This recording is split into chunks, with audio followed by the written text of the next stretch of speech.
Yo, dudes, Oren here, just kind of setting up, and just getting ready for Sunday Night Football, where I'll be live streaming my reaction to the Dallas Cowboys and New York Giants, the two teams that are probably going to get a lot of these primetime slots. So,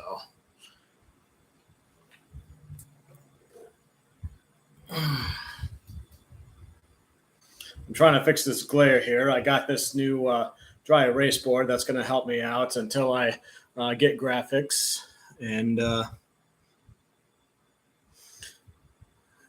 yeah, I'm just basically using it to kind of keep the score. And there's a light glare right where it's supposed to be saying what the quarter is. So let me just continue to adjust until the game starts. Should be starting any second now.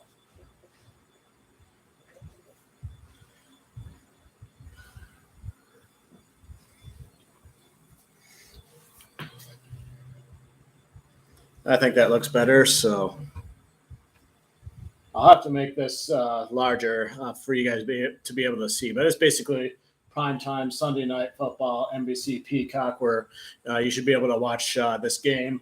And then the scores, Dallas 0, New York Giants 0 right now, and then quarter 1. So who needs to spend money and confuse yourself with a bunch of graphics if you don't exactly know what you're doing, when you can just have a whiteboard and just write it behind you as things go along. So, and I got my tablet here. Going to use the NFL Plus app to watch the game, because times are a-changing. Gone are the days when you just have a couch and a big screen TV. Not to say there's anything wrong with that. And if that's the way you're going to do it, you might as well just go to a bar and watch a game there anyway. So I'm just going to type in here real quick.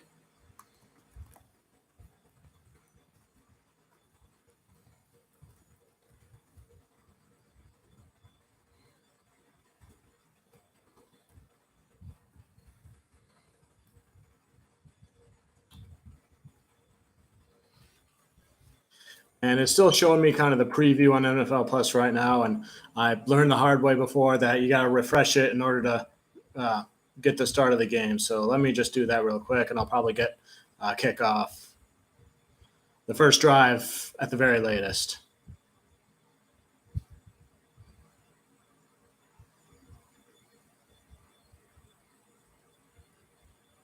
Because it is 7:24 right now. Here we go. Rich Eisen, Daniel Jeremiah. Wait. I don't think that's the correct thing. Or is it? NFL Plus exclusive.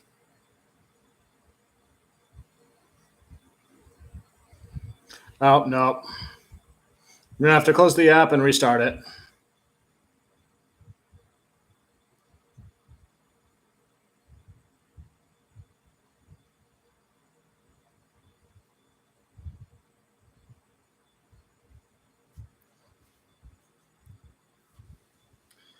I had my jersey hanging up here, but now I have my sweater hanging up here. So the second that the Detroit Lions game ends, that means that the next game they have, whether it's a road game or a home game, that's what I wear.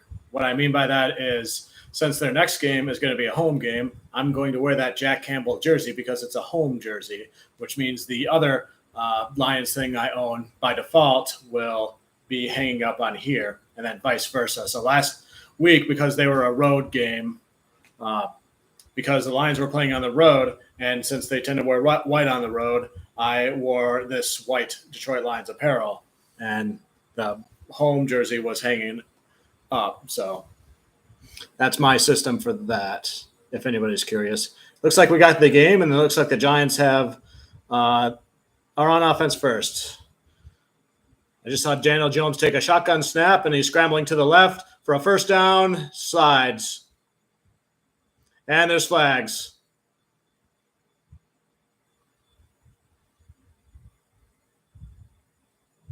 Probably roughing the quarterback on those new rules or whatever. We'll find out here in a second.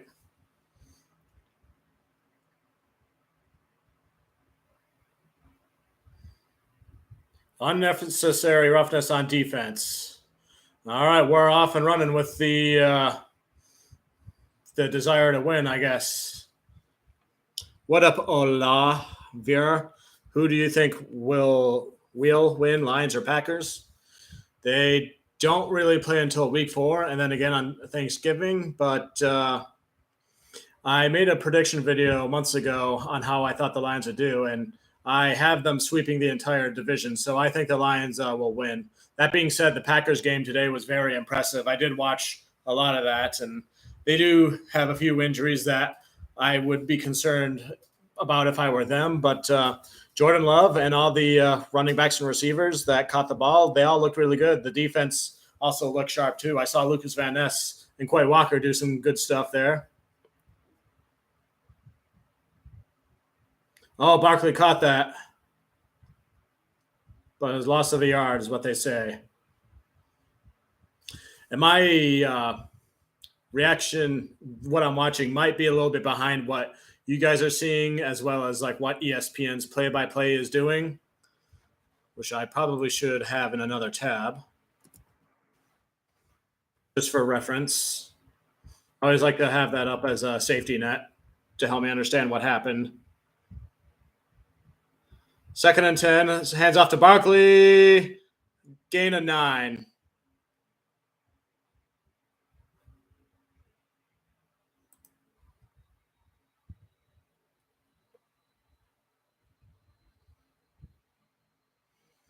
So Giants off to a decent start as for the way they play football so far.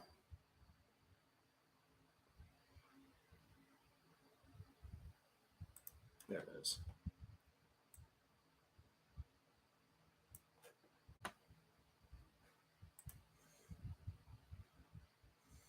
All right. Handing off to Barkley again. He gets the first down and more. Down to the 30, I think. The 33, to be precise.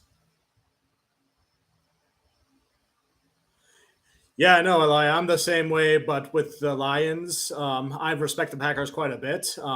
They make a lot of draft picks the way I would do it if I was a GM. And I actually went to a game at Lambeau Field last season. It was the last game where the Packers and Lions played, and I learned quite a bit about Lambeau Field and everything about the Packers culture there. So I don't necessarily hate the Packers. I hate them even less now that Aaron Rodgers is gone. So he's terrorized the Lions for several years, but for me, just his personality, as I'm not a fan of. So, but now that he's gone, I like them more now. So, like the Vikings, the Bears, like those teams, they're our competitors, our rivals. We want to beat them to win the North. The team I hate most right now is the Seattle Seahawks, just because they really seem to sabotage us in several ways. And we play them next week, and I'm really hoping for a dub in that game. 2nd and 4. Daniel scrambling to his right, and he gets a first down and more. Wow, I had no idea Daniel Jones was a mobile quarterback. To me, Jones was basically the most mid quarterback that I could think of in his league, and who just so happened to have a really good agent because he got a really good contract, which I didn't think he was worthy of, but he got it. So kudos to him.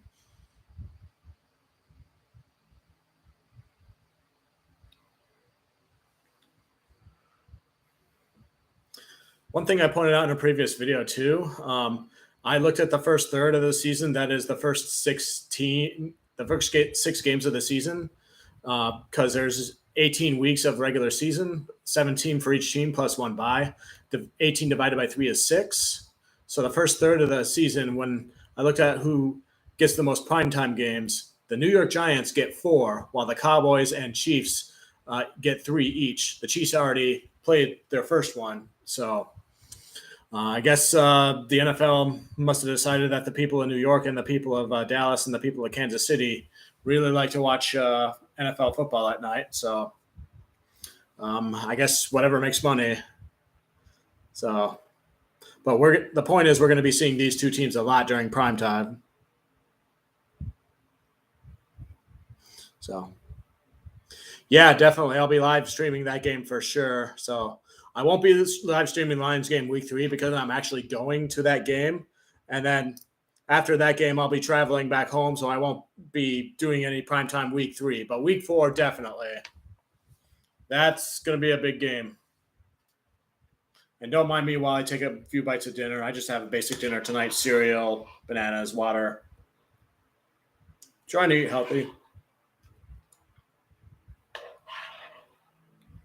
The New York Giants, by the way, are down to the 15, second and 10. They're moving about well.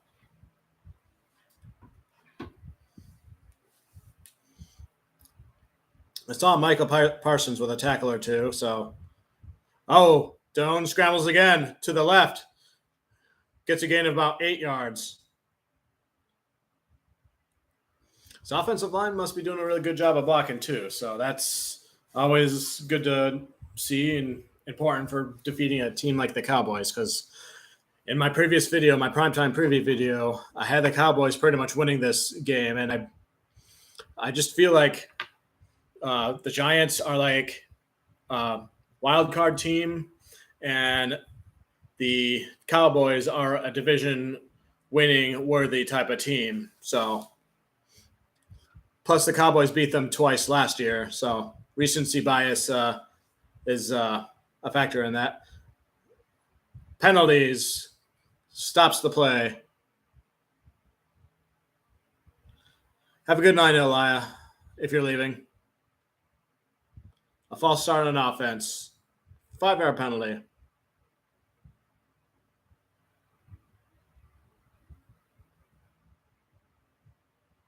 Andrew Thomas did not have a false start all last season, the announcers say. But he has his first one there. But Michael Parsons was lining up against him, so that must have drawn the penalty. One thing I noticed about great defensive players, they're also really good at drawing penalties too, because the offensive players know they have to cheat. Oh! Mac Jones missed the shotgun snap, and he had to run back 5 yards and go and get it. So now it's 4th down. Yeah, that snap was basically going against the ground. Yeah, that was half an inch off the ground. Now it's at the 20 and it's 4th down. So I imagine a field goal coming out.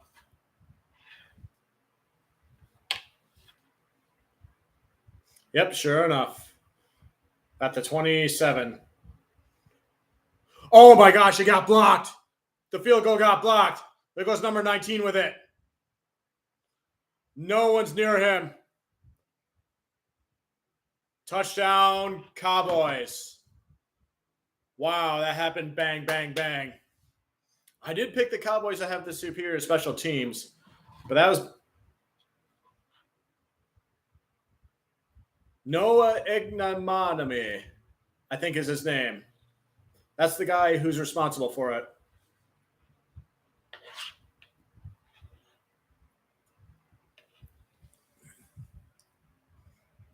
Here's the replay. It was 30 who blocked it. And then 19, Ignominy picked it up and ran it.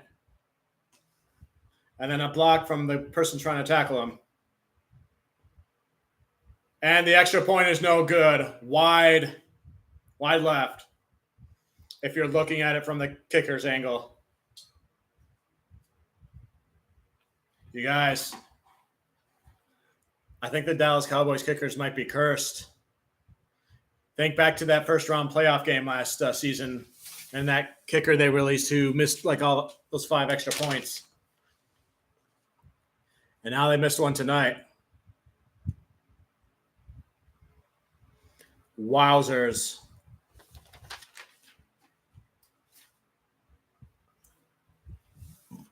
Already, this is a wild game. I don't know what to tell you.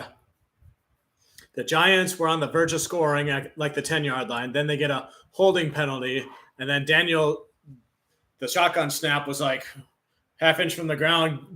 Jones had to run back and get it, and over at the 25. And then 4th down, they attempt a field goal, which gets blocked by number 30, I got to look up who 30 is. And then number 19, I'm not going to attempt to pronounce his name again. He runs it all the way back for a touchdown.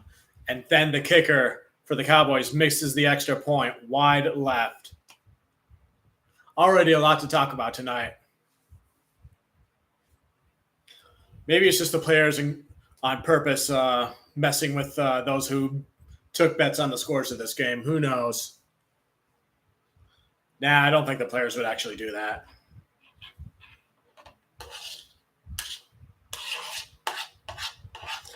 I'm on a commercial break right now. You can't hear the commercials, but I can, thanks to my ear pods.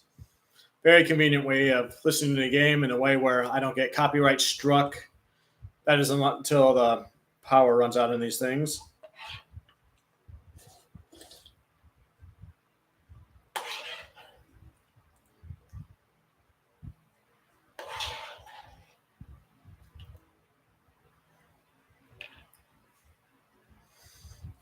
Man, oh man.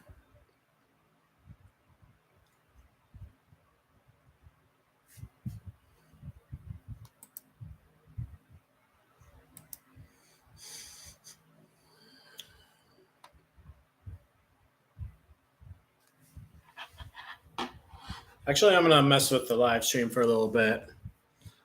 Give me just a second here.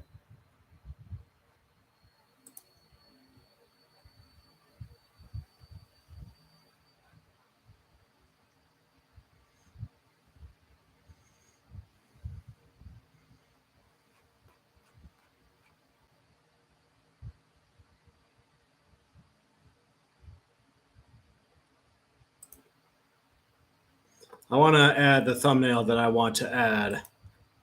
The same one I did for the preview when I did that post about 45 minutes ago.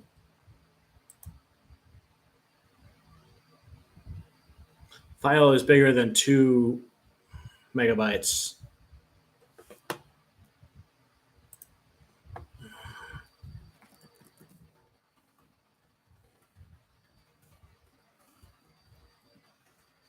I have to compress the image. This is the type of thing that's going to bug me. Bear with me. Hey, what's up, Vector? Santiago. Yeah, I agree. Great way to start the game. It's already a wild game. So the Giants got right there within the red zone, and then they botched it for the touchdown, and then the blocked field goal and the return for the Cowboys touchdown, and then the missed extra point. If you're just tuning in and you see the score is 6-0, which reminds me,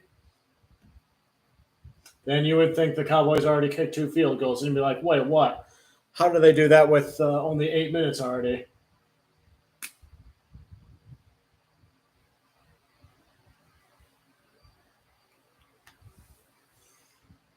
So anyways, the Giants are back on offense, and it's 2nd and 10.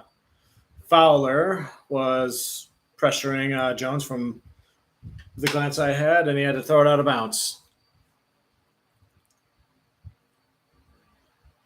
Yeah, you almost got him. But Jones was able to throw it away just in time.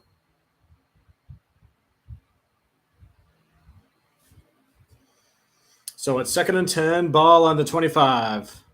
Jones and shotgun, running back, standing to his right. Ball is snapped. Dropping back to pass.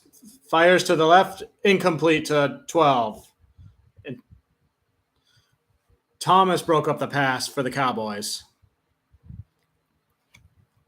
Vector, did you watch the Panthers today? No, I didn't, and I wanted to watch the Panthers and Falcons, but unfortunately the NFL Plus app, they said broadcast unavailable or whatever, and so I wound up going with the next best option, in my opinion, which was to watch the Buccaneers and Vikings for the first series of games. I always try to watch the teams that the Detroit Lions are going to play later in the season. I know they're playing the NFC South teams as well as the AFC. Oh, sacked. Daniel Jones is sacked by Micah Parsons. And now it's 4th down. We're going to be seeing a lot of that from Micah Parsons. Oh, man. The sack is one of those plays I just really love. Parsons was lining up against the right tackle, but then he goes around the right guard and then gets right through and sacks him. Talking about how Micah Parsons is unpredictable.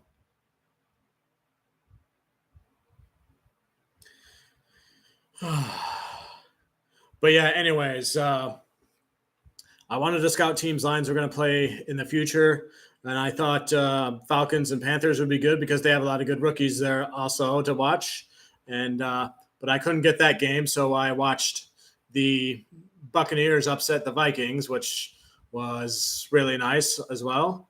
The Vikings, I felt like, had a really good quarterback and wide receiver thing going on, but everything else on their team just seemed like it fell apart for them. And Baker Mayfield played better than I think what most people anticipated.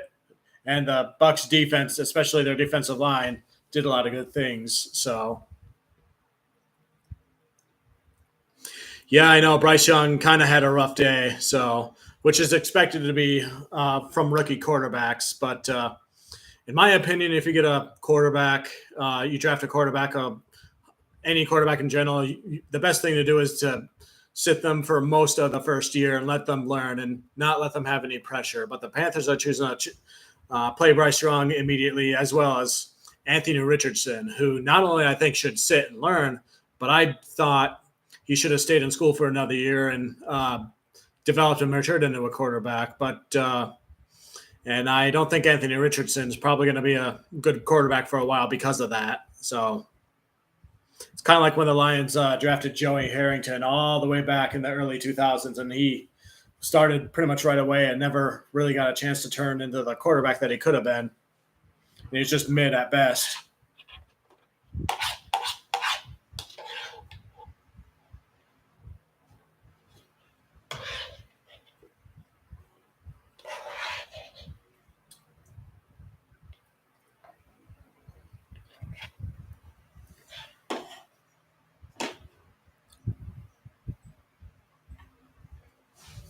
Yep, that my point exactly, Vector. Aaron Rodgers, Tom Brady, Patrick Mahomes all sat their first year.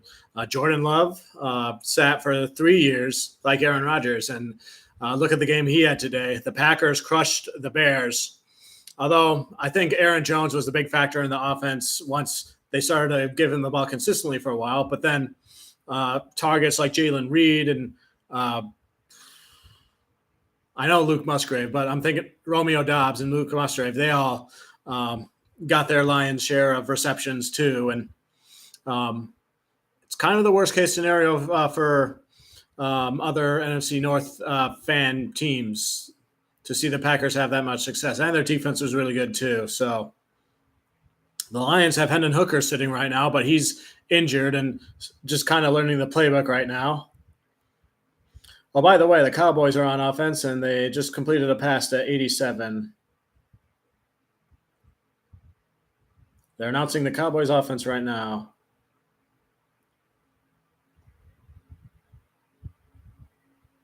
Yep, Jake Ferguson. That's the guy who I talked about, who I think might be underrated in this game and might do some things. It's at the 28. They're 28. They give it to the running back, and he gets a gain of about 5. And now it's 3rd and 2-ish.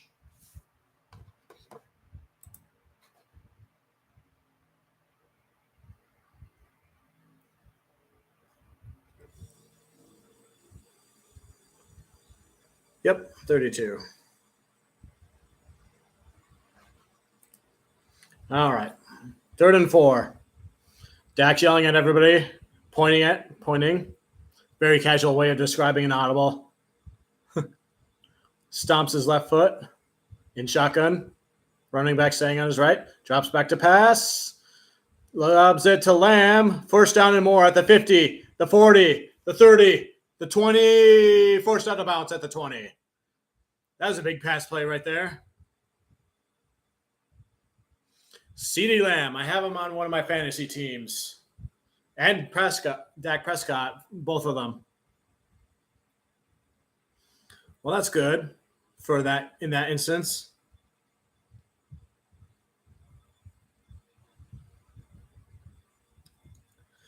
Well, how's Dak playing? He just had a really big pass, and he just passed again to Ferguson, who's about to get a first down.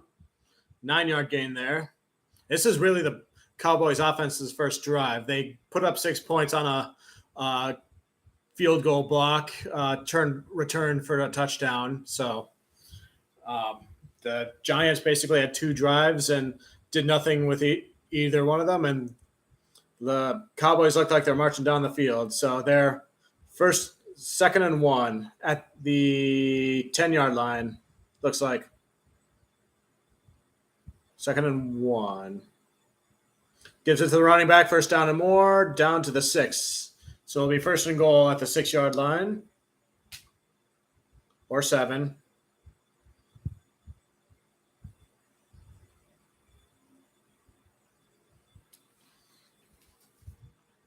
I also made a point that Dak Prescott's probably going to be playing better than he ever has before now that Trey Lance is on the team, kind of breathing down his neck. And he kind of in that same way that Aaron Rodgers won back-to-back MVPs, knowing that Jordan Love was right there breathing down his neck.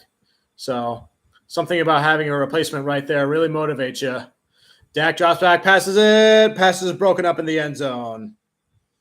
Now it'll be second and goal. McKinney broke up the pass. Prescott has some sort of copper superhero with a cape on his jersey right here. I don't know what that is. And I'm probably way off on the description of that, but it's something. Oh, it was Ferguson intended. Deonte Banks was involved in that pass breakup too. The first-round rookie from this past draft. All right, second and goal. Dak under center. Play action. Passes to Devontae Turpin, number 9. Did I say that right? He didn't get in for the touchdown, but it's he got a few yards there, so third and goal. You don't think Trey Lance is a big threat for Dak? We'll see. Nobody knows what Jerry Jones is thinking but Jerry Jones. But if Trey Lance doesn't play for the Cowboys, then what the heck do you do with this former third overall pick, who basically got unlucky and got injured on week 2 that was missing the season. Otherwise, he was on trajectory to play, So, poor guy.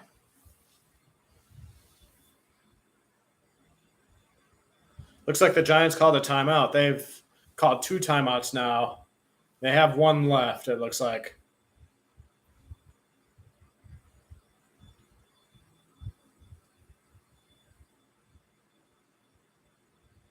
I have both of these teams making the playoffs, kind of similar to the same NFC format as last season. I have the Detroit Lions defeating the Giants in the first round, but then third and goal. Dak under center. Drops back to pass. Oh! Incomplete, batted by a lineman. Several linemen were right in his face.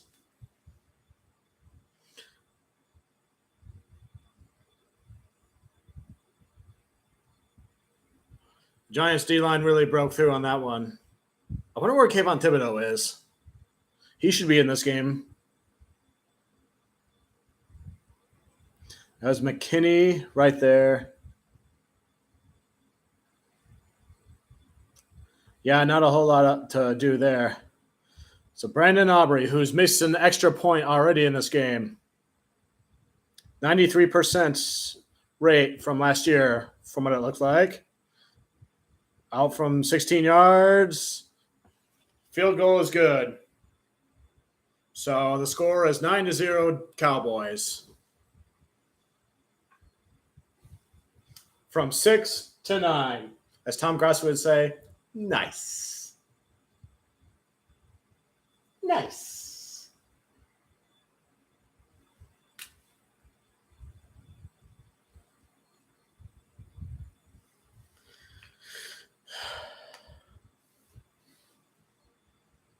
I'm just realizing the numbers are backwards when looking at it, at least when I look at it.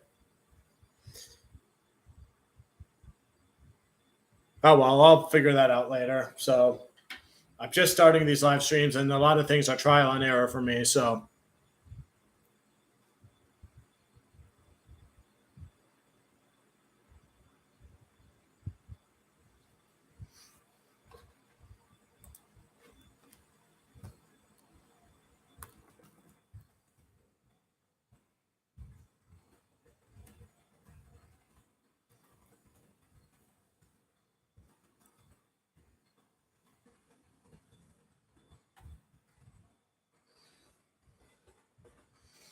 commercial break. Everyone's getting their rest and their bathroom breaks in and taking a sip of water or taking a bite of food. Will Levis, successful career. It's too soon to tell. I kind of thought he was a very cocky as a college player. The more research I did on him, like he seemed like he cared more about his guns than, trying to be a good football player, that type of person. So when he dropped all the way down to the second round and you could tell he was getting visibly upset, and the ESPN graphics kept saying 0.25%, he would have been drafted this late in the first round or whatever. I felt a little bit bad for him, but at the same time, I didn't. Like, I kind of felt he got the humility he deserved from that. But after that, I think once he sits for a year or two, he could be, depending on what happens with Tennessee. I know Malik Willis is on that team, but it doesn't seem like the Titans have a whole bunch of faith in Malik Willis. So, who knows about Will Levis? I don't think he played today, did he? I don't know anything about what Tennessee was doing. I think they lost to the Saints by 1 point. 16 points the Saints put up in that game. Weird number. Someone must have missed an extra point, or there was a safety involved. Who knows? But yeah, it's too soon to tell with Will Levis. I think once he sits for a year and kind of molds and develops, gets better at his decision making and his progressions and that sort of stuff. Because he's got a really good arm. He can be accurate too. I think when he was under pressure, he did worse too. So just cleaning up those things. Because the Titans cannot rely on the running back for their offense forever. 1st and 10, Giants at the 25-yard line. Jones, play action. Getting rushed by 2 Cowboys, and he just falls down. It was really like the 2 Cowboys were like playing tag with him, and they touched him from each side, and then Jones just kind of fell forward, and that was the sack. Lawrence was one of them. Lawrence of the Cowboys was one of them.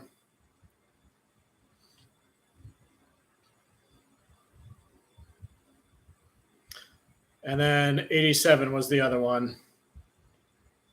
Oh, the guy with a very weird name who I talked about in my video the other day. Osa. That's his first name. He was the other person there. 2nd and 19, out of the shotgun. Under pressure again by 99. Dak scrambling to his left. Gets rid of the ball, throws it out of bounds. Flag on the play.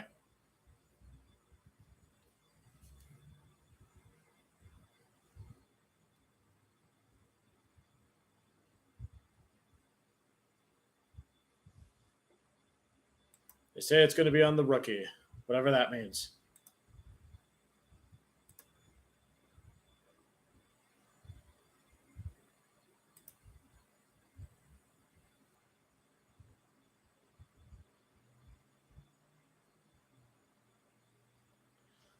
So no flag, they decided, for ineligible man downfield. I guess the other player pulled that man downfield or whatever.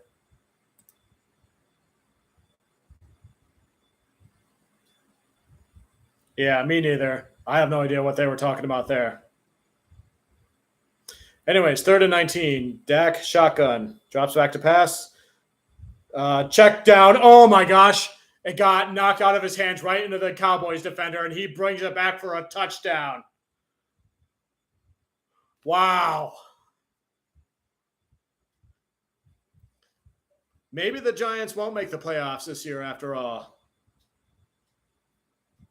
I remember at this time last year, the Giants played in prime time, but they got smoked by the Bucks, and Prescott broke his finger or something. Not this year. Check down pass.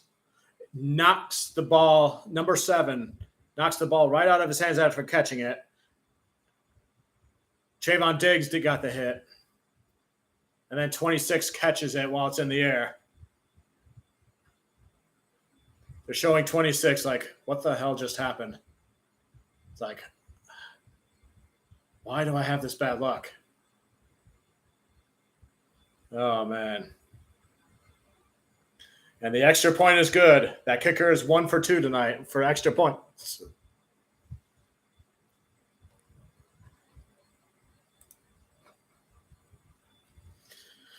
Oh, man, oh, man. I don't think Dak Prescott or anybody on the offense is responsible for any of these points tonight. It's special teams, defense, and then the field goal unit. The field goal unit would be the closest thing.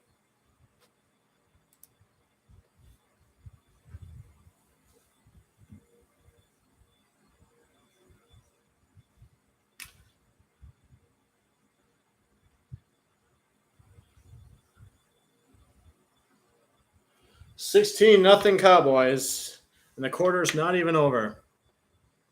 Got 2:22 left to go in the first quarter.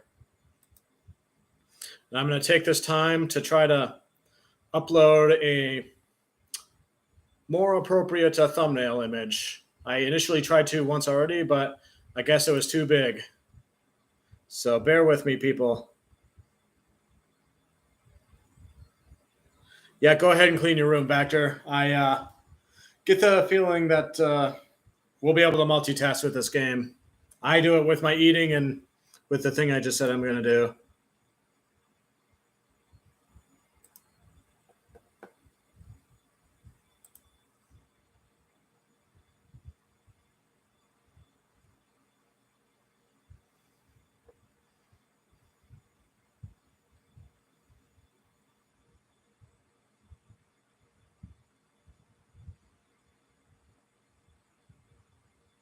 They just showed a preview for The Exorcist or something like that. It was disturbing. Disturbing to say the least.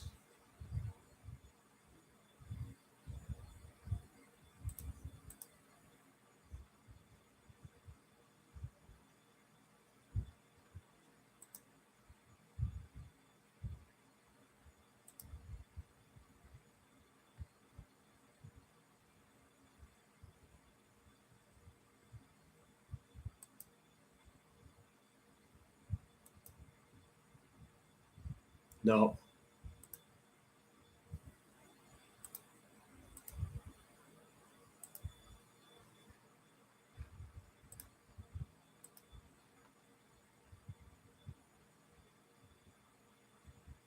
Oh, that's why.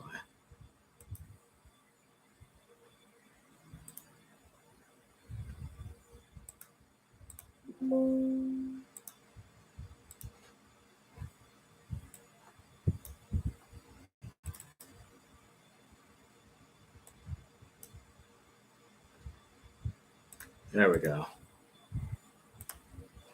They're starting at the 25.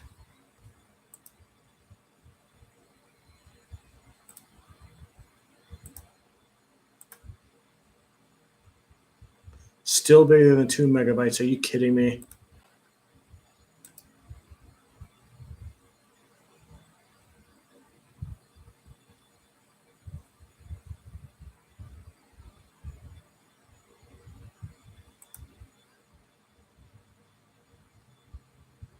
God. 1st and 10. Hands it up to Saquon Barkley. Gets a gain of about 5. Big standing up pile of people.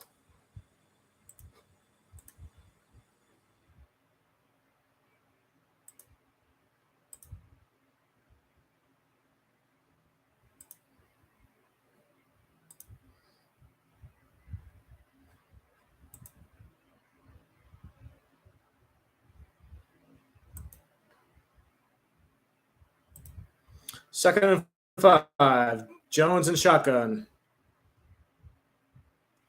Hands it off to Barkley. Gets a gain of about 3. Runs it right up the gut, up the middle.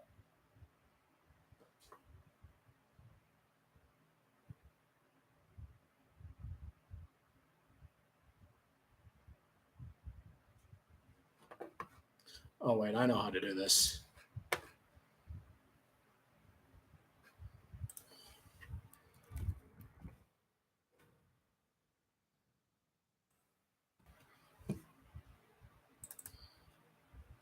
Third and 2. Jones is running himself to the right, and he gets lit up in the backfield by Parsons. No, it's Bell. Trips him up in the backfield.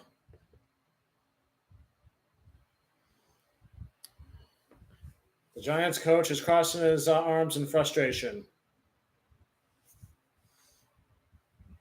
Someone missed a block there and doing some sort of trap blocking scheme, and he just came right through and got him.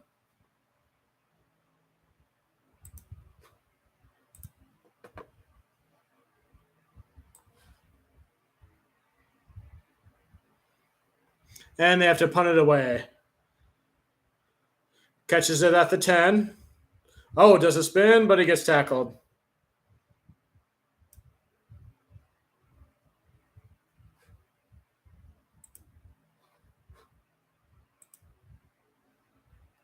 And commercial break. 21 seconds left to go in the first quarter.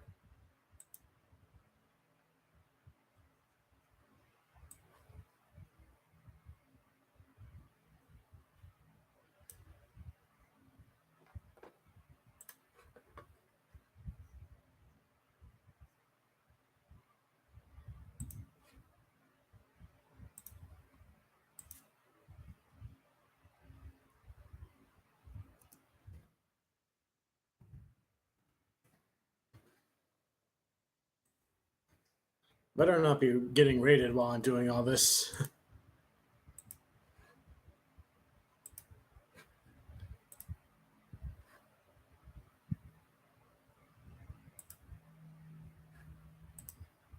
All right, Cowboys get the ball back. First and 10. Hand it off to Pollard, but he gets tackled in the backfield for a loss of about 3. And they're letting the clock run out to the end of the first quarter.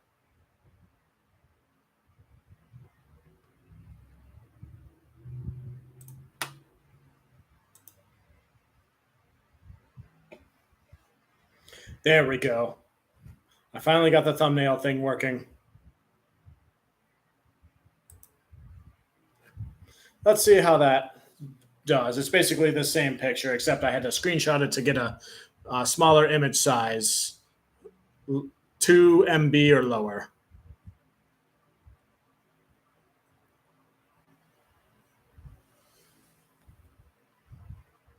Commercial. I don't mind commercials too much as long as they're catchy. Because no, I'm not going to buy whatever it is. But still, it's just another form of entertainment. Hi, Vector. Welcome back. Hope your room is clean. I got to clean my place a little bit. That's a job for tomorrow because today I was just too busy with football stuff here. So I got a bunch of stuff to throw away and to organize. And then I got to go pick up a computer chair so I can sit in because I'm sitting in one of these metal folding chairs right now.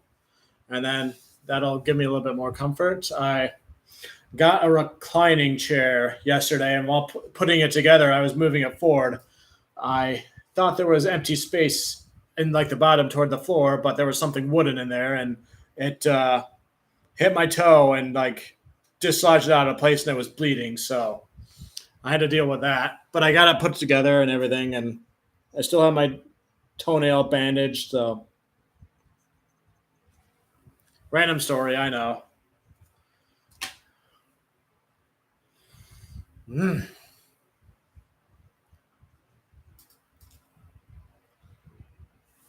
It says Villain, which is the Brad Holmes sweater that he wears during the combine and during NFL draft stuff. I loved it so much that I bought it. Everybody who saw me wear it in person who knows nothing about football was like, why is he wearing a villain? What is he going to do something bad? It's like, no.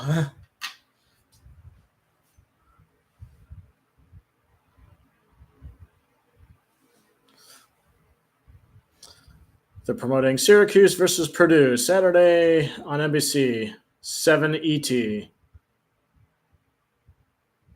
Unless there's top first-round prospects on either of those teams, I don't really care. 2nd and 12. Cowboys have the ball at the 18. Jones passes it. It's too high for the receiver. Out of bounds. 3rd and 12 now as the second quarter is underway.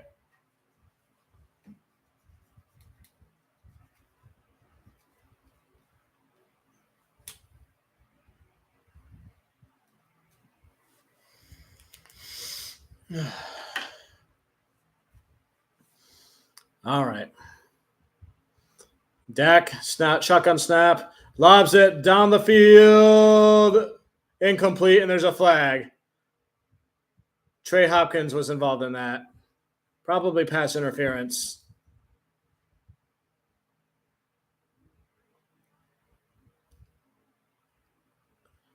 Yep. Pass interference, defense 37. Why does it have to be 37? 37 is my favorite number.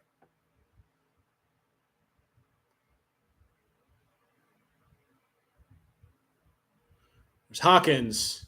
He's a like 5th round, 6th round rookie going up against Cooks.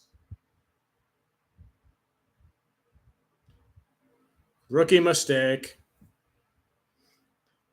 I'm surprised someone who was drafted that low was starting, but I guess he must have really impressed in training camp. Dak scrambles, play action, pass. Almost caught, but out of bounds by Ferguson.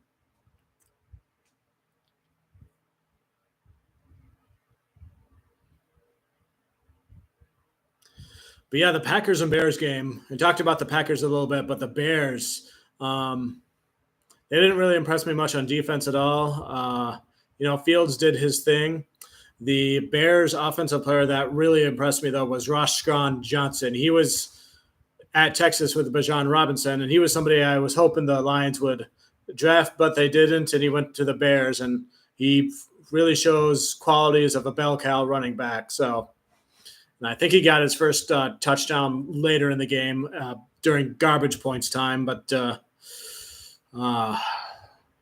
guy might be a problem, though, but good for the Bears for getting him.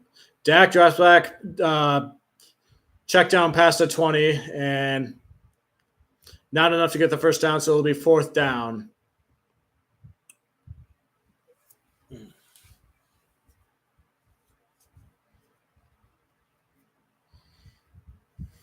Where are they? Oh, they're on the logo, so they're kind of at the 45-yard line. So do you punt there, or do you go for a super long field goal? Or do you just go for it? They're going for it on 4th and 3. At the 39. He drops back to pass. Through the middle, first down. Cooks catches it on a seam slant type of play down the middle for first down and more. That's a Dan Campbell type of 4th down play. I almost forgot Mike McCarthy is the head coach for the Cowboys, but he's also doing the play calling this year. So far, it seems to be paying off. And now it's 1st and 10 at the 32-yard line. Hands it off to Pollard. Gets scrambling. It was close to the first down marker. I don't know if they got it, though. I think they're calling for the chain gang. He got close, and they were just kind of hugging each other. Then they pushed him back. He's like hugging, and they got over here right at the marker, and then forced him backward. But, they first down, yep. So 1st and 10 at the 22. Dak under center, pointing at everybody. Hands it off to Pollard. Gets a gain of about 2 right up the gut. BJ Ojolari gets the stop there. Don Martindale is the Giants defensive coordinator.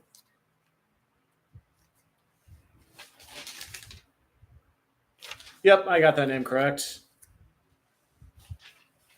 I forgot what I said about him because I literally Googled that guy's name in the video and kind of read what I saw in the Google search results about him, which means he probably didn't do anything to stand out for me. Wait a minute, I do remember. He's that guy who was with the Legion of Boom. He was the Falcons head coach, and he wound up here. So he's done some good things with defense, especially with secondary defenses. String cheese. Underrated healthy snack. I see Kayvon Thibodeau in the camera. It's on the screen. It's 3rd and 8 at the 20-yard line. Dak in shotgun. Running back standing to his right. He's pointing at somebody to run across the field. Takes the snap. Drops back. Passes a slant. Ferguson bobbles it and drops it. Incomplete. Thank you, Vector. Go enjoy your dinner. Come back anytime.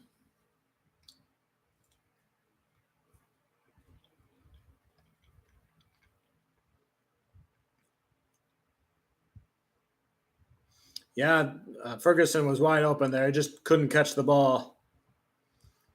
One-on-one matchup, which is what you want.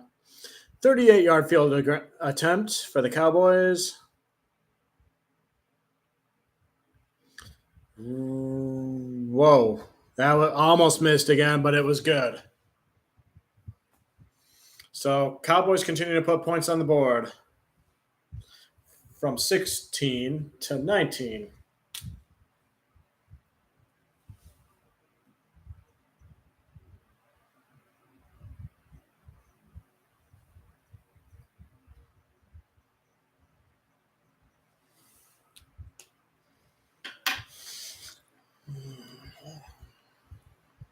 Commercial break.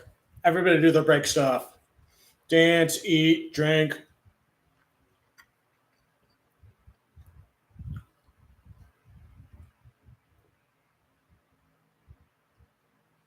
A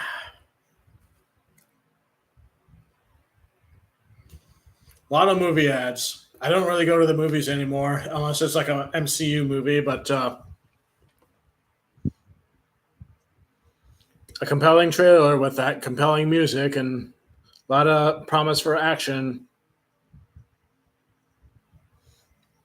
As if the movie industry isn't saturated enough with such movies that aren't part of any series or anything, or characters worth investing in. But it's a good way to get jobs for actors and for people on the set and for writers, whatever pays the bills for everybody.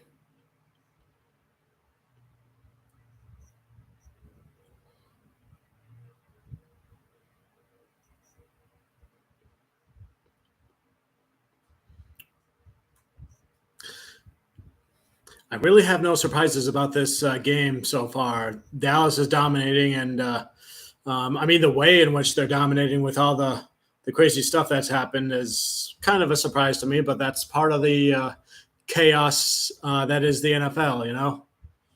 You want your Detroit Lions to have everything go their way, and you want the rest of the league just to have chaos so that you stay entertained and you have stuff to talk about with your football buddies.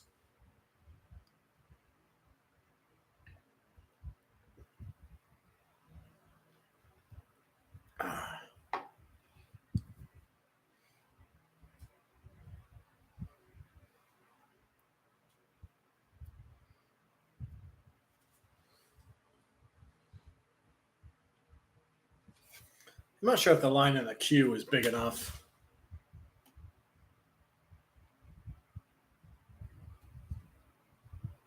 Yeah.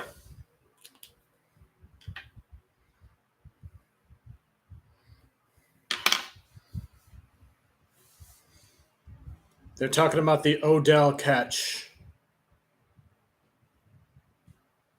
That was before my time as an NFL fan, so I don't know what they're talking about, but I know Odell Beckham Jr. was a really good wide receiver for the Giants back in the day.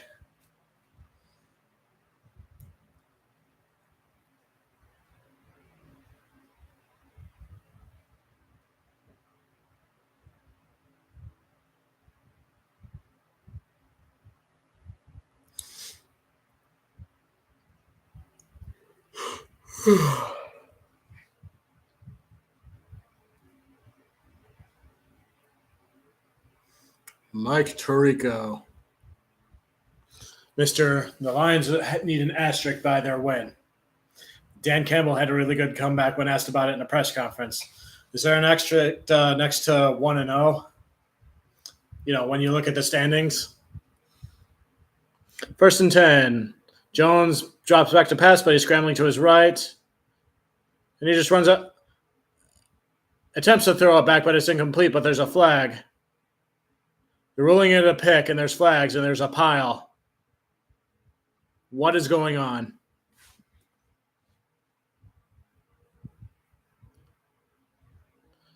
You probably should have just run out of bounds. Or threw it out of bounds. Holding on offense. Penalty declined, 1st down Dallas. I guess it was an interception.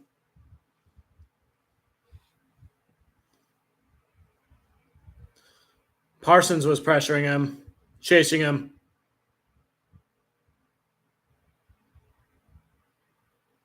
I would have just took the sack out of bounds there. Ugh.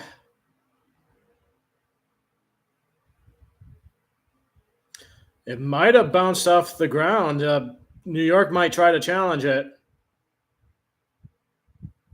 Brian Daboll. He's just asking the refs about stuff. I guess no challenge.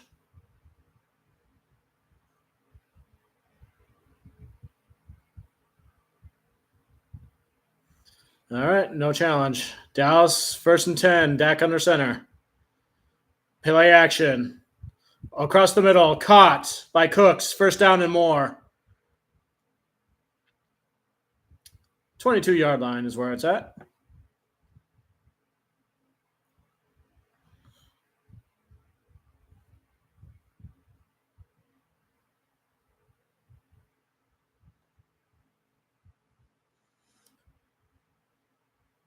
Yeah, Brandon Cooks, good pickup for the Cowboys there. Gets to stay in Texas after years in Houston and nothing going on over there. At least not right now while they rebuild.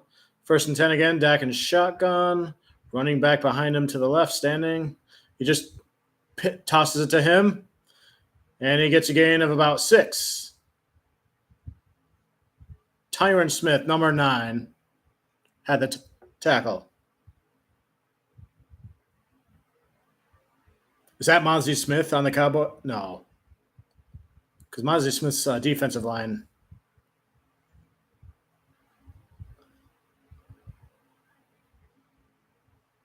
Just watching the replay. I'm trying to figure out who number 9 is. I could just have a tab, which has the roster. But I only do that with Lions games. Dak drops back. Passes toward the too high for CeeDee Lamb. Incomplete pass. 3rd and 4. They're like at the 17-ish yard line. Let me double check. Oh, a penalty. Illegal tongue tap before the pass defense. Automatic 1st down. So now it's at the 16-yard line. 16 yards to go before another Cowboys touchdown.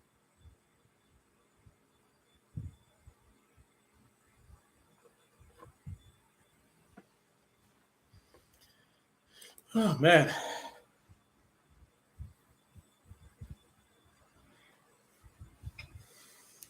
First and 10 at the 11. Dak and shotgun.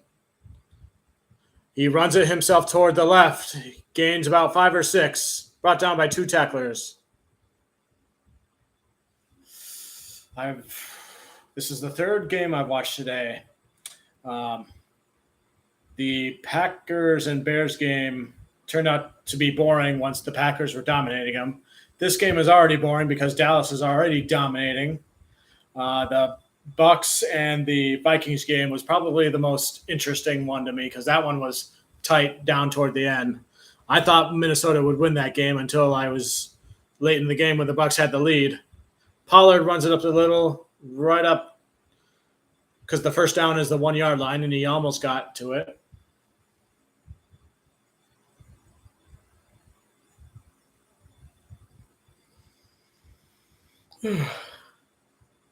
I'm curious to see how tomorrow night's Monday Night Football game between the Jets and the Bills goes.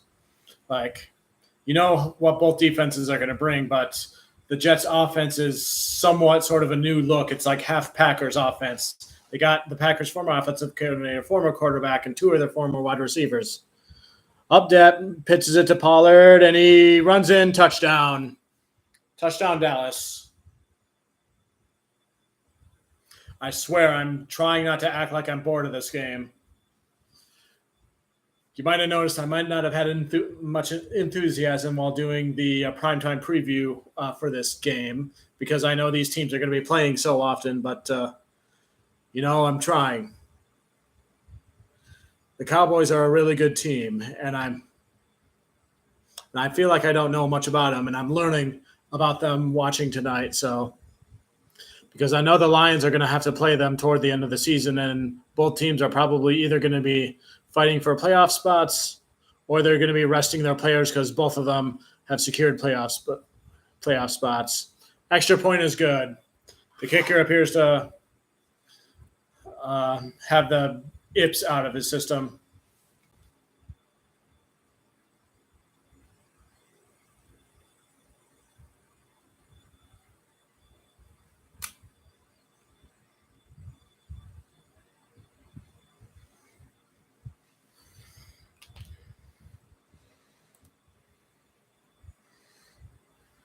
And commercial break with 8:03 left to go in the second quarter.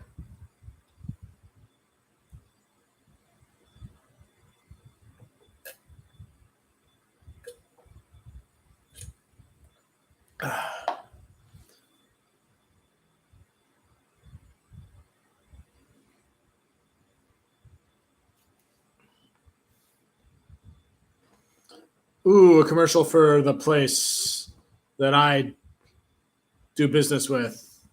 I did not expect to see that tonight.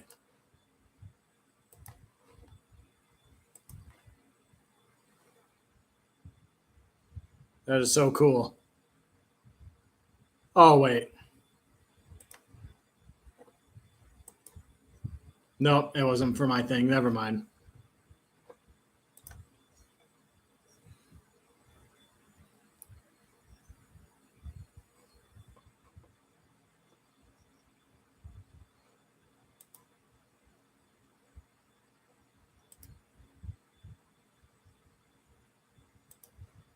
I'm going to check Twitter real quick. Or X, as they call it.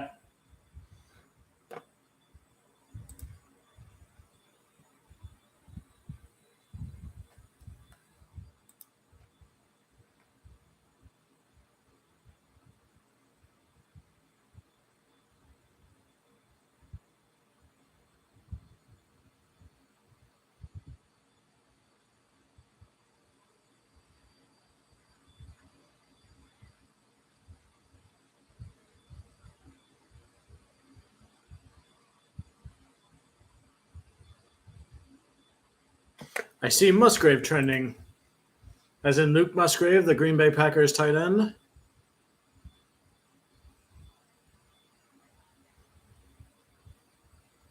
Oh, they're talking about that play where he was wide open and Jordan Love threw it to him and nobody was near him, and it was like a 30-yard pass, that play. That's why he's trending. But yeah, he had a decent game. I remember before the NFL draft, before day two, I knew there was going to be a run of tight ends, and I think everybody wanted Darnell Washington. At least that was the belief.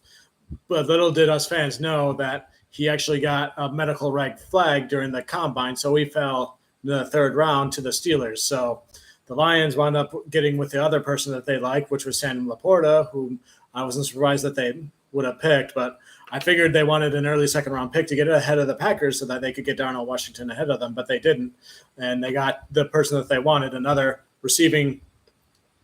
weapon for Goff, and he did really good blocking too, as a few plays against the Chiefs, and it helped them win the game. And Laporta had some really good catches for slants for first downs and almost first downs. So, Musgrave is a good pass catching tight end too, but I think I'm glad they got Sam Laporta, because one thing Laporta is good at that most pass catchers may not necessarily have been good at in the draft is that he can break tackles and get more yak yards, which is, I think, important for the Lions, because they know, like, the defenders are all about coverage and everything and not necessarily good at, like, being physical, but the Lions breaking tackles are physical, and that's how that's the advantage they have over other teams, which allows them to get those few more yards, like turn an 8-yard gain into a 13-yard gain, which is what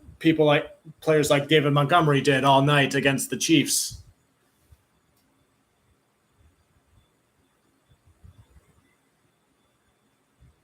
There's a holding penalty on Diggs. I went on a tangent there, trying to figure out where they're at. It is 2nd and 4, probably 2nd and 9 now at the Giants 36. Oh, nope, I'm getting ahead of myself. I read a play in the future. Jones gets the shotgun, pass caught by 12, gain of about 7, 3 yards short of a first down. Which brings me to what I was saying there, 2nd and 4 at the Giants 36.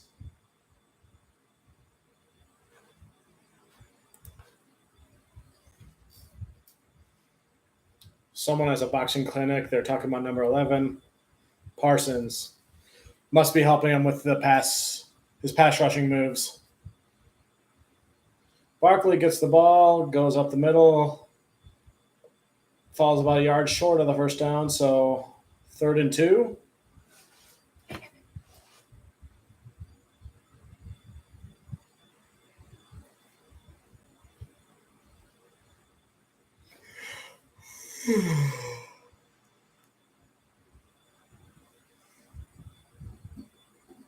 I wonder what the top headlines for storylines for this week of football is going to be. Obviously, the Lions upset, but we've all talked about that on Friday and Saturday. Oh, they passed for a first down toward the left to Waller, number 12, I think. First down and more. It's down to the 47.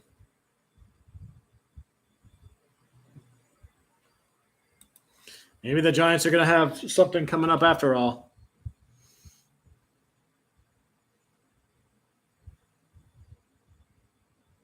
Yeah, I'm glad you're – hey, Euplexio, how's it going? I'm glad to see that you're happy. I did not realize you were a Cowboys fan, but, you're having a good night. So I knew the Cowboys were one of the top teams in the NFC, but I just never got the chance to watch them too much last season. But now I'm kind of seeing them a little bit more firsthand. So I purposely drafted Dak Prescott and CeeDee Lamb on one of my fantasy leagues just to kind of be able to keep track of them more. I knew about Micah Parsons and everything he was capable of. I studied him during the draft a few years ago, thinking the Lions would draft him. Jones drops back to pass over the middle and almost intercepted, but incomplete. So it's 3rd and 12.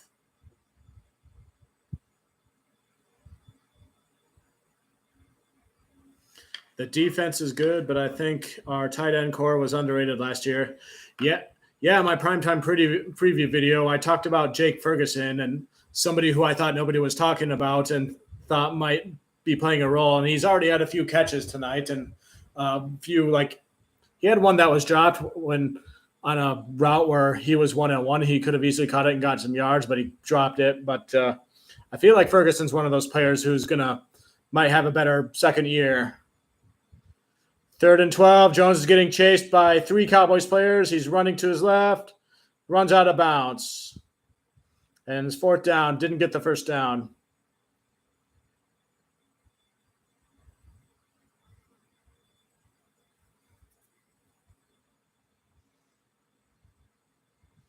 As I watch this game and as I keep seeing Daniel Jones on this this tablet that I have, I just keep wondering, why the heck would the Giants extend him for as much money as they had? His agent must be among the best. His agent must be the Scott Boras of the NFL for him to get a contract like that, because it's just going to elevate the value of all the other quarterbacks.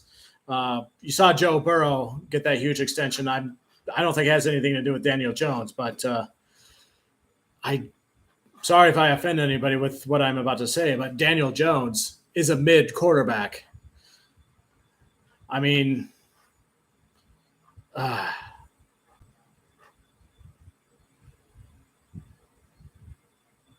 yeah, the Giants made the playoffs last year. Like, he looked just good enough, I think. But you had a healthy Saquon Barkley do enough, and the coaching, I think, really kind of was selling ice to Eskimos with their players and got them there. Kind of like what the Steelers coach does with his team so often, like what Dan Campbell is doing with his team, except the Lions have talent. So I really think it's the coaching. And there's Kayvon Thibodeau, too, doing stuff in the second half of last year, too. Thibodeau has been quiet tonight. I haven't seen too much of him. And I kept, for almost the entire offseason, preaching the Lions draft him, but they got Hutchinson, and I'm glad that they did. Jones, he passes it 1st down and more. He was scrambling, and then he finally gets rid of it. And then 15 yards, somebody catches it 1st down and more. While I was rambling, Waller is the offensive player on the Giants offense who's making a difference tonight, if anybody. Number 12, Waller. That's the person I should have talked about. Instead, I talked about Evan Neal, who was a number 7 overall pick a couple years ago for the Giants, but he had a really subpar first year, and I talked about him, expecting him to improve this year. Barkley up the middle, gain of about 3. All right, Uplex, I'm reading your stuff now. Daniel Jones' contract was because he looked great because of last year. I kind of talked about that, yeah.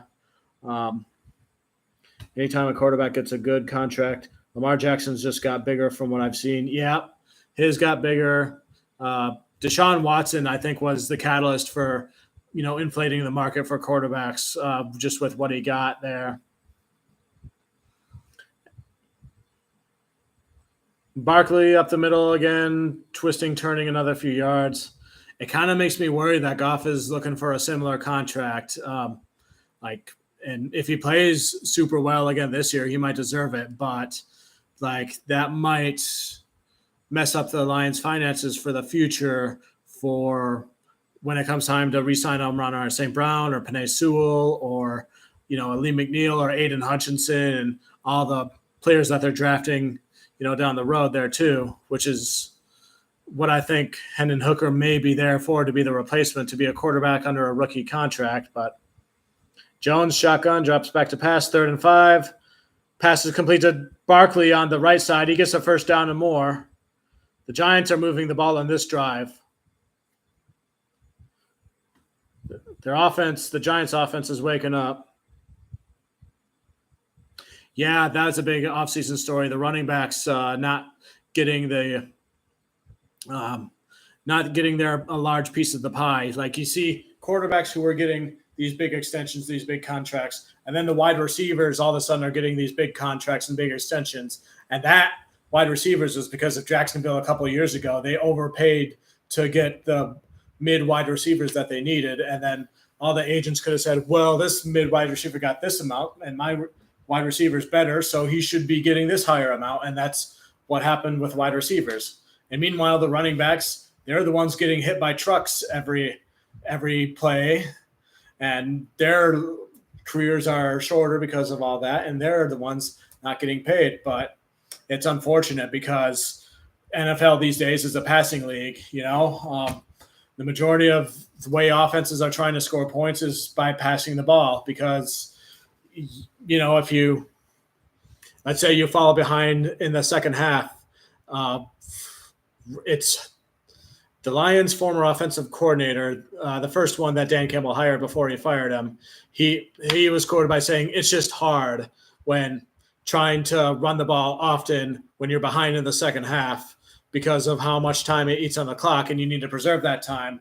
So it's better to be able to pass the ball in that situation." In that aspect, I agree, because if you're building a team, I want it to be built to be able to overcome being down or being at a disadvantage, and that way for offense to be able to pass the ball would be better than running the ball. But you also want to be able to run the ball when you're ahead to eat time off the clock too. So it depends on who you ask and who you're looking at there too. All right. Well, with quarterbacks like Mahomes, Burrow, Dak, Matthew, I'm assuming you mean Matthew Stafford, Deshaun, all these quarterbacks, contracts are inflating. Everything's leaving scraps for everyone else, especially running backs. Yeah, salary caps. That's another factor into it too. So there's a bigger need for wide receivers because they can also stretch the field so that teams are not lining everybody up to blitz all the time, which is a problem the Lions had a couple of years ago because they had no wide receivers, so they didn't need to double anybody in coverage, so they could just blitz them all. And if you have a good wide receiver who's a good downfield passing threat, then that forces them to stretch the field, and the running backs can do better there too, which is another reason why wide receivers are prioritized. But yeah, the salary part is a big thing too. This is a big reason why I don't follow Major League Baseball as much anymore, because they have those same issues there too, except if you think the contracts they're getting these days in the NFL is big, it's becoming more and more routine that a player in the MLB is getting a $300 million over a 13-year contract and leaving scraps for the rest of the baseball team. And then once those players get that huge contract they're looking for, they don't have the motivation to play good anymore because they got what they wanted. The two things that they want are championship rings and big contracts.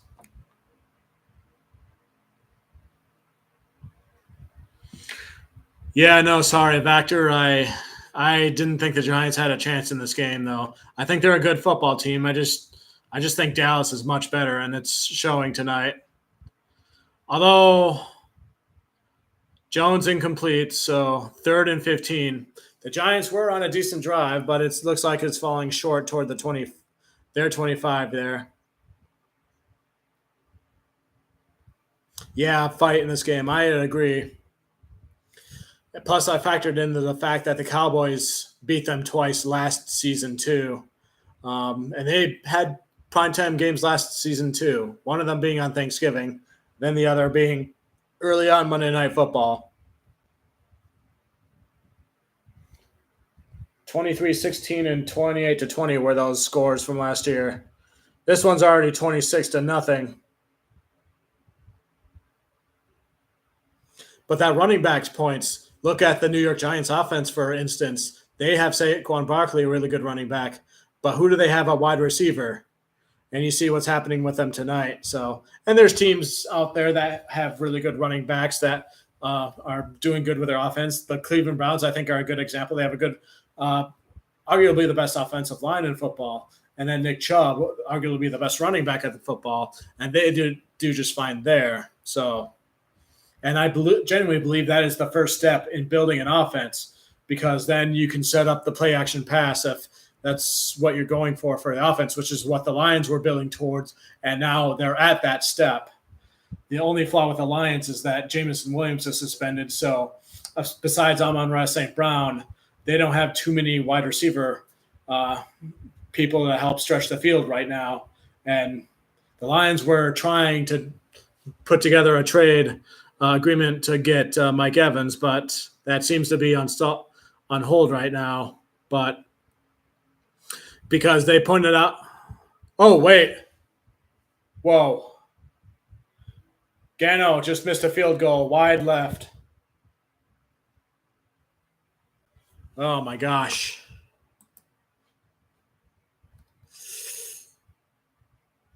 Yep, wide left. How far out was he on that? It was a 36-yard attempt, and he missed it.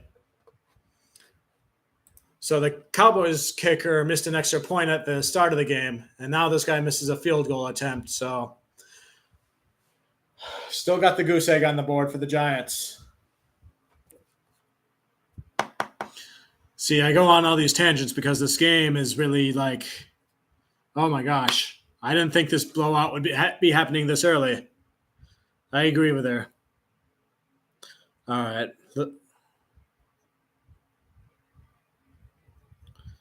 Yeah, I know. I think teams like Dallas and any New York team is probably going to get a lot of primetime slots always, just because their cities have a lot of people and they have a lot of money. And I think that was a factor into it.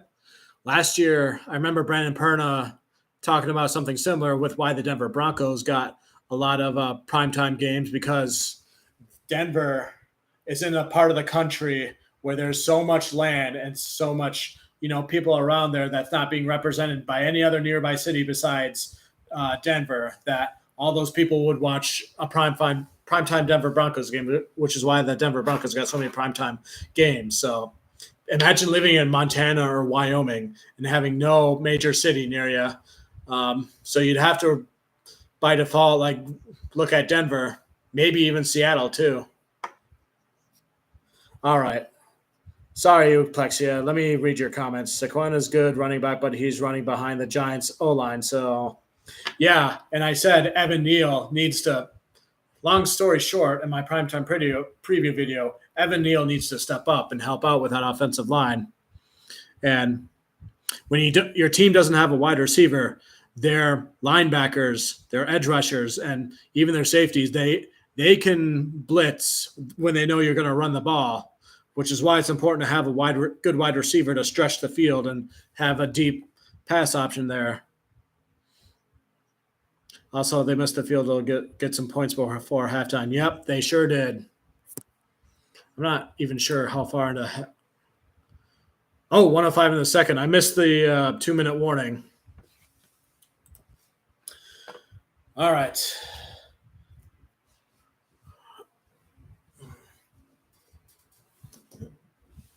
Out of bounds. Dak tried to pass it to somebody, and it was out of bounds. But it's almost halftime, and I'm going to reveal my raid bait gimmick, even though it's probably backwards.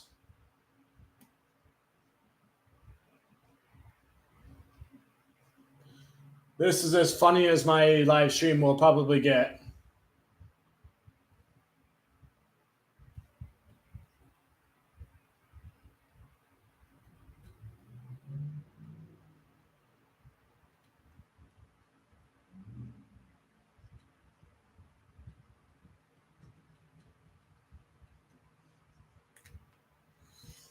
Raid bait. Jonathan Gannon impersonations. And I'll explain that when halftime comes, which is coming up in about a minute.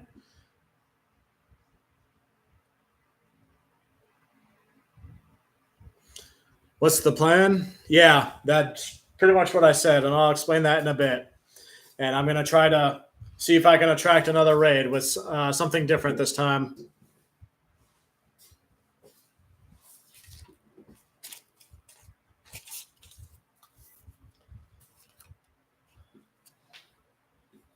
They're talking about Kayvon Thibodeau and company needing to step it up.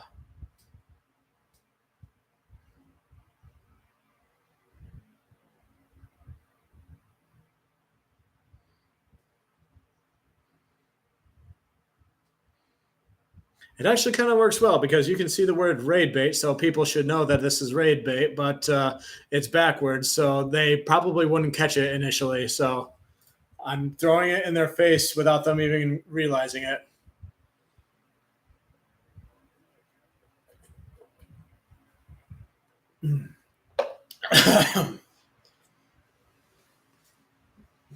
So I got rated by Tom Grassi last Thursday night. So if he raids me again, great. But I don't expect it, and I won't. My heart won't be crushed if it doesn't happen again.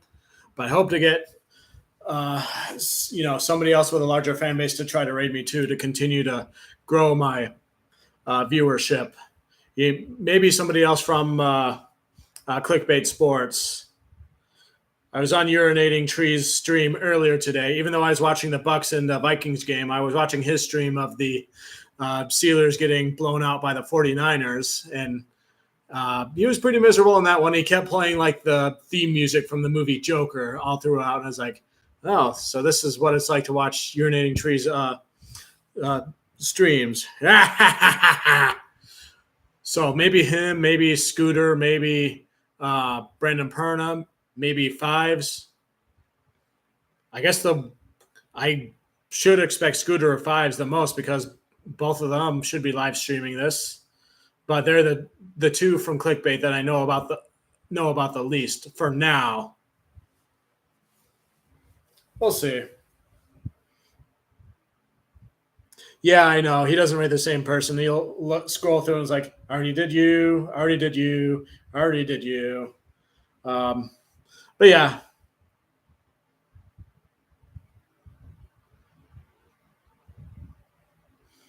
All right, 42 seconds left. Somebody punted.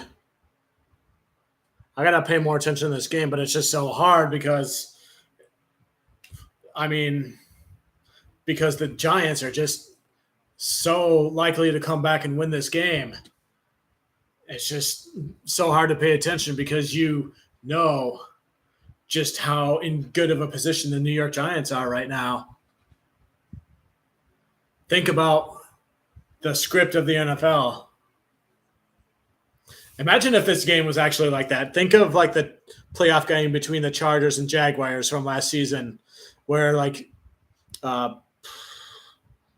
I can never think of the Jacksonville quarterback's name, but he threw like 4 interceptions or so in the first half. But then they came back and won that game. The kicker who got the winning field goal is back on the Detroit Lions now. But imagine if this game was like that, and we're all just being like, "Whoa, Trevor Lawrence, there it is, thank you." That's a fair point. So I saw the Jaguars scored a lot of points today, and I know they won. So I have yet to check on how dominant their offense looked and everything. I expected them to be a playoff team. Some people are talking about them as one of the top teams in the AFC, but it's one of those things where I'll believe it when I see it. It was surprising to see the Bengals get blown out in the way they did. But then again, I guess the Cleveland Browns just seem to have a psychological edge over them. So, oh, I bet. And Skylar Thompson was starting for Miami in that game too. So that wouldn't surprise me.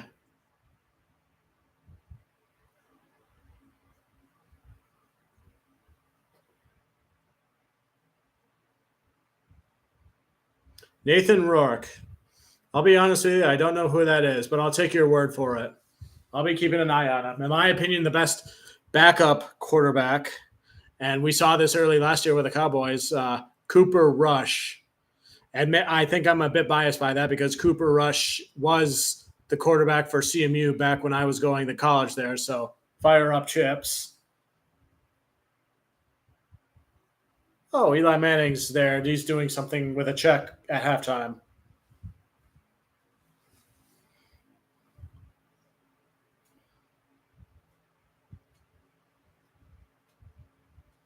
Oh, they're bringing attention to suicide prevention and mental health. That's a good, worthy cause, in my opinion. So good for them. Oh, the Giants wide receiver, Wyatt, dropped a pass across the middle.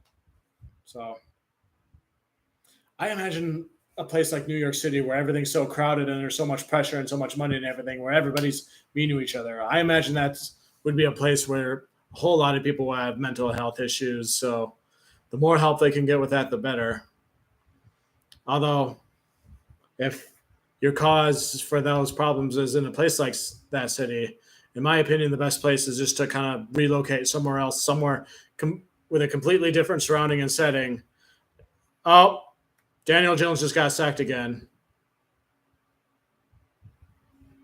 Oza, the guy I talked about.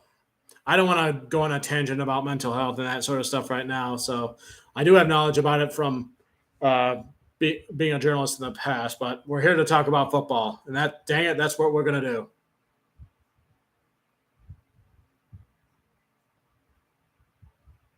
If we get a consistent QB, I believe the Cowboys could dominate on both sides of the ball.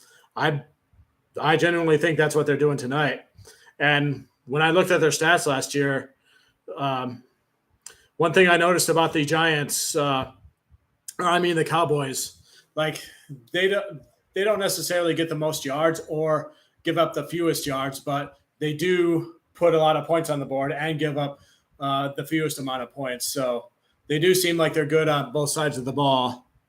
I think they're already at that point. They just got to do well in the playoffs against the 49ers and stop with the controversial, crazy, unfortunately, frankly, not smart final plays that they have. And I'm trying to be respectful when I say that about them because I know they've gotten eaten up by the running back at center thing and then the ref having to run over and try to get the ball and set the ball, and Dak had to give it to the center or whatever. Like, it's a mix of being unlucky and all that. So, all right, it's halftime. Hang on.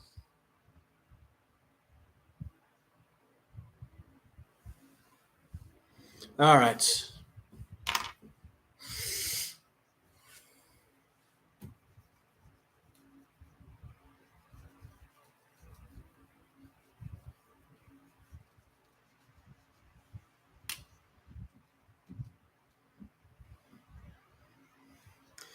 It is halftime, and it is time for the raid bait. And I already have a couple of commenters in here, but maybe I'll get more if this works or if I just get lucky. But my raid bait gimmick tonight, I'm going to do impersonations of one Jonathan Gannon, the Arizona Cardinals head coach. Some of it is stuff that he might have said before, and some of it is just going to be random shit that I just made up that would sound like him, and that would be funny. And the way I think of his voice is just very monotone and just very choppy sentences, and that's what I'm going to do. And I'm going to basically get my face right up into the camera while I do it. It's like, here we go. Hey, I'm Jonathan Gannon. I'm the new Arizona Cardinals head coach. Buckle up. We're going to have some fun. Who drove here tonight? Did you take a car or did you take a bus? Did you have a fire in your gut? Did you? I know I did. And if you don't have that fire, you better get it fast. Be who you are, but understand that I'm looking for effing killers. I should have swore there. I don't know. I didn't. So, all right. Shoo, shoo, shoo, shoo. Hey, what'd you have for lunch? Was it a grilled cheese sandwich? It was, wasn't it? Did you dunk it in tomato soup? That's what I would do. It's not Kraft, but it's perfect. Oh, I see you got a big package there. Pulling out a reclining chair out of there. Be careful not to break your toenail. It looks like there's a lot of empty space under that recliner, but there's a lot of dangerous wood down there. You could split your toe in half like I did that one time. It was the day before two-a-day started, my senior year of high school. I had to take the garbage out. I was wearing flip-flops. The garbage can was stuck in dry mud. I had to pull it out with all my strength and crack down the middle. I had to tape it up before the first practice. The coach never knew about it.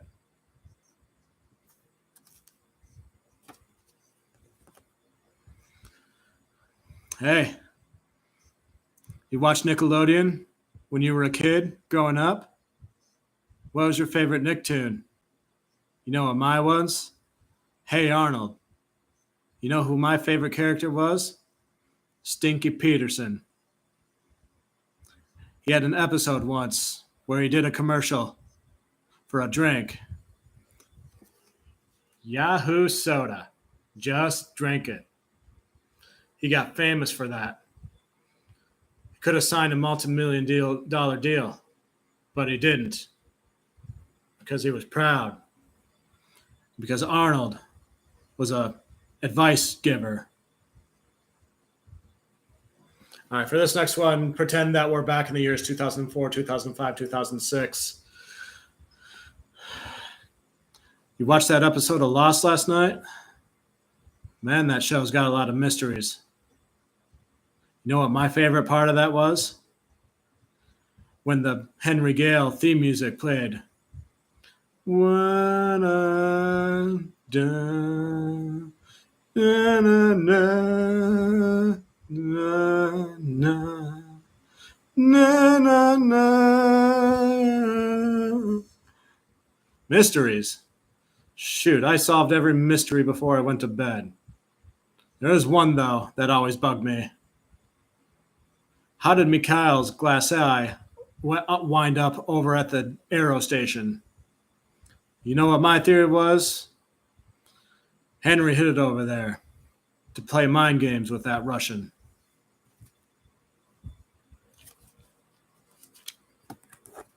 All right, back to the present. It's my last one. These are Jonathan Gannon impersonations of random conversations I wouldn't be surprised that he had. No one really goes to the movies anymore. Did you go? I went once earlier this year. You know what I saw? No Hard Feelings. You know, that movie with Jennifer Lawrence in it. The one where she's trying to hook up with that young, nerdy kid. So would you do it? If Jennifer Lawrence came up to you and was like, hey, let's hang out, would you do it? I know I would. I don't know what that kid was thinking. I mean, after all, you saw her as Mystique, and she was a real hero in that when she was supposed to be a villain. I don't know. That's all I got. That's all I got. It didn't work tonight. I'm 1 for 2. So, but yeah, you can pretty much, if you've seen the stuff about Jonathan Gannon, that's pretty much how his conversations tend to go.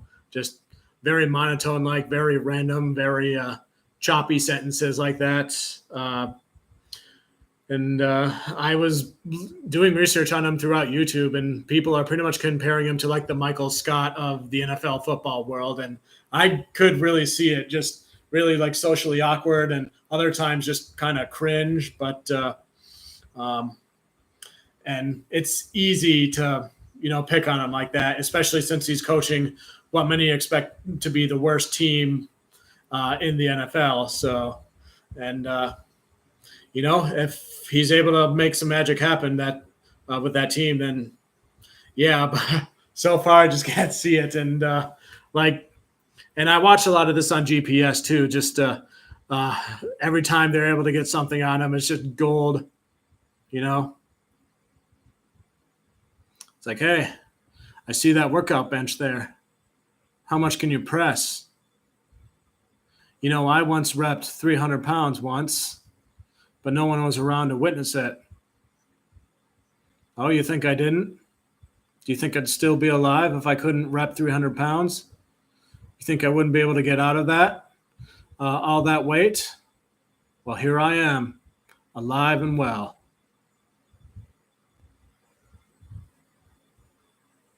WDYM. All right, Vector. I've seen a lot of question marks on your stuff. What is your question?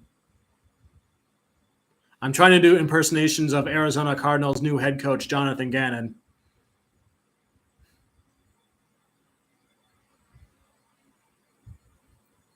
Just trying to talk in like random awkward sentences like how he would. Now he just like tries to do like selfies like, hey, I'm the biggest badass in the planet now. Move over, Dan Campbell. It's my time now. Buckle up. We're going to drive that ice cream truck and we're going to sell some ice creams to the kids. And it's definitely not going to look like we're pedophiles because we're awesome. You know what it reminds me of, those impersonations? Has anybody ever seen the movie Eastbound and Down? Or not, it's not a movie, it's a TV series, but it has like all those same kind of comedy people in it, like Danny McBride, Craig Robinson, Will Ferrell. And there was one scene where both their characters, McBride's character and Craig Robinson's character, they're both rivals. Like they're both Major League Baseball players, and they have a rivalry, and they're like staring down at each other, right in each other's faces, and like the camera turns, and like one of their faces on this side, one's on the other side, and they're basically framing the shot. And Will Ferrell, who's like trying to instigate the rivalry, he just gets right in the middle of them and basically starts talking about like doing his wife in front of his son. He's just like, let me tell you something. I had a dream about this moment while I was making love to my wife, Beverly. The windows closed, the heat turned up to 82. I hear a sound. I see my son, Gabriel, in the doorway. He's like, my wife, Kimberly. And it's a different name for the wife every time. It's like, oh, young man, get out of here. It's like, no, honey, let the boy watch. He needs to learn the way his father, the way I learned from my father. And it's, yeah, that type of humor. But the blooper reel of that was like 10 times funnier because Craig Robinson could not stop laughing at that. So, but that kind of way of talking is kind of like what Rich Gannon reminds me of. So I'm going to go get a drink of water. I'll be right back. It's halftime. Let me know if somebody raped me, but they probably won't.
No. Here's who Gannon reminds me of, actually.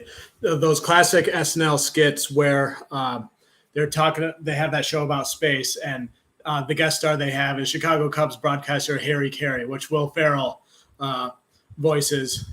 And he's like, hi, if the moon were made, we all know the moon's not made of cheese, but what if it was made out of barbecue spare ribs? Would you eat it then? It's like, oh, why? It's a simple question, doctor. Would you eat the moon if it was made of ribs? That guy, that's another person that he reminds me of. Just, yeah. Oh, it's the third quarter and they've already started. And it looks like, I bet the Cowboys already have a first down. They just gave it to Pollard and he gained some yards.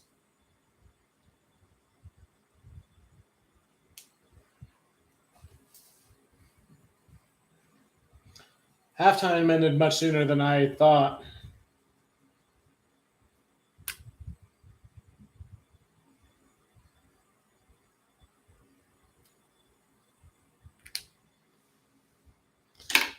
All right, second and third. They tried going the ball up the middle again, but he fell short of the first down, so it's third down.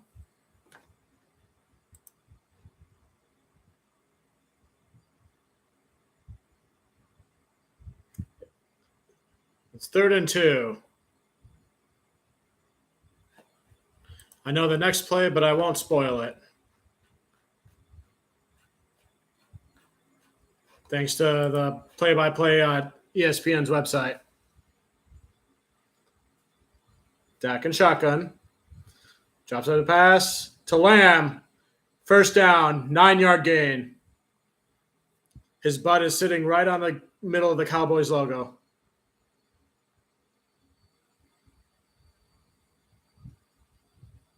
A good raid bait idea, in my opinion, is buying a dinosaur inflatable costume and just eat a cheeseburger or something. Hey, costumes. That's a good idea.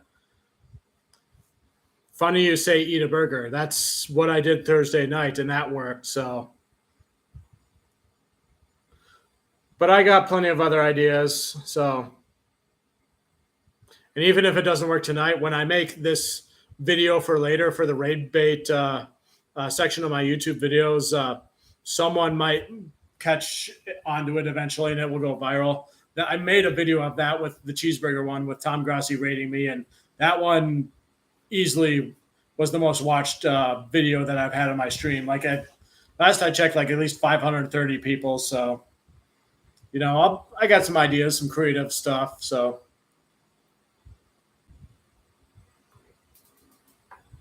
I like to keep it like 3 at a time. You know, Thursday night, then Sunday night, then Monday night. So I got tomorrow night's raid bait idea planned out already. So I might have to practice a little bit of it, but you know, we'll see. I'm disappointed you can't see the word villain on here, or it doesn't jump out as much, but there's times when I'll wear it, and yeah. Oh, well. 2nd and 6. Cowboys are at the Giants 20. Dak and shotgun. Running back standing to his left. Pass. Shotgun pass across the middle. Caught. No, dropped. Dropped by Ferguson. No, Henderson. Number 89, whoever that is. Now it's 3rd and 6.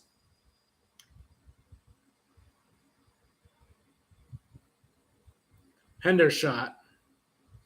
Yeah, the announcer's saying that was a perfect shot. And he wasn't covered tightly either. He had 3 people kind of around him, but yeah, he just dropped the ball. He hopped up and dropped it.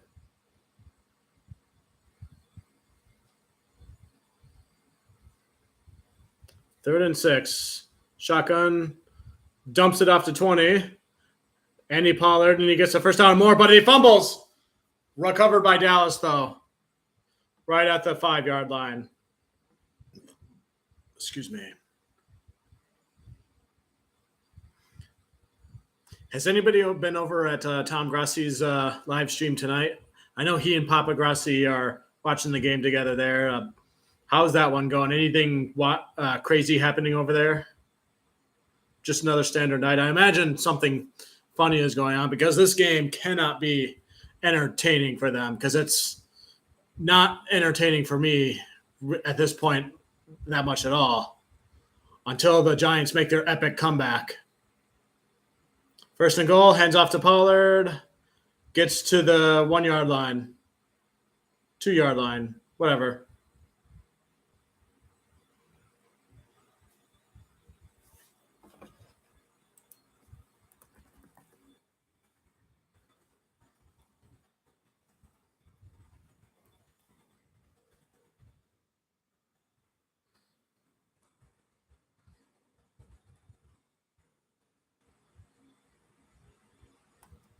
Who's the one?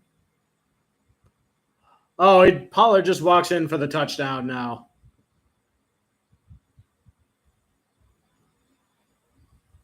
The Cowboys were at the 1, and they just scored another touchdown. I thought they got up to the 1 yard line. The announcer said the 2 yard line, though. Looks like 1.5 on the replay. Doesn't matter, because they scored another touchdown again.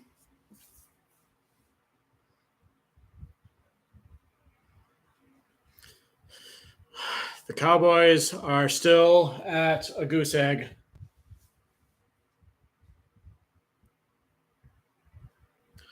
The extra point is good. 33-zip.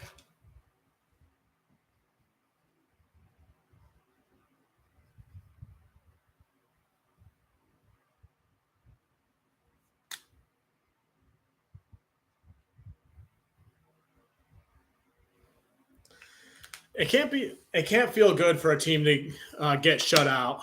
A loss never feels good, but to get shut out is probably got to be a very low feeling. I remember last season, the injured Lions, they didn't have Amon St. Brown. They didn't have DeAndre Swift. They played the Patriots and got shut out in that game. And that week, I was just in such a miserable yet and frustrated mood from that. And a lot of things went wrong for the Lions in that game. One of their secondary players actually had a paralyzed scare. Like, he got hit in the wrong spot, and there was a scare that he got paralyzed because of that. It was kind of like the Damar Hamlin situation, but on a somewhat lower scale, but still serious enough to the point where all the teams were like out there in the field, like holding hands and stuff like that. They had an ambulance there, right there in the field, trying to get him in the ambulance to the hospital and all that. And then a lot of the Lions secondary players got injured in that game, and it was their third string and fourth string people in, and people who usually play cornerback were playing safety, and Belichick took advantage of that and just passed to wide receivers right at the safety and took advantage of that, but chipped away with a bunch of field goals. And then the only weapon they had was TJ Hawkinson at the time, and the Patriots safety shut him down, and that's how they shut out us there. Bailey Zappi was the starting quarterback, and he won. So I'm sorry to hear that, Vector. Hopefully you can make do with what you're able to get. So I made sure I got the Charter Spectrum package that I wanted, and it's been really, really good for me so far here, because to get Wi-Fi at like a cafe or whatever can be spotty, or at a bigger place if there's a lot of people using that Wi-Fi at the same time, like a college campus, for instance, then that can be spotty there too and cause issues. But I feel fortunate to have the setup that I have, although I got to pay like $50 a month for the plan that I have. So, but it's worth it though, and I'll make up for it with a job that I have.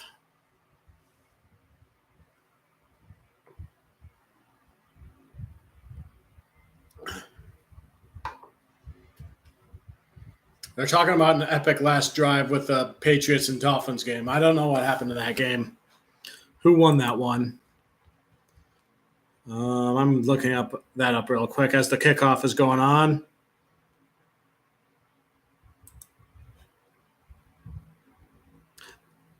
The Rams blew out the Seahawks.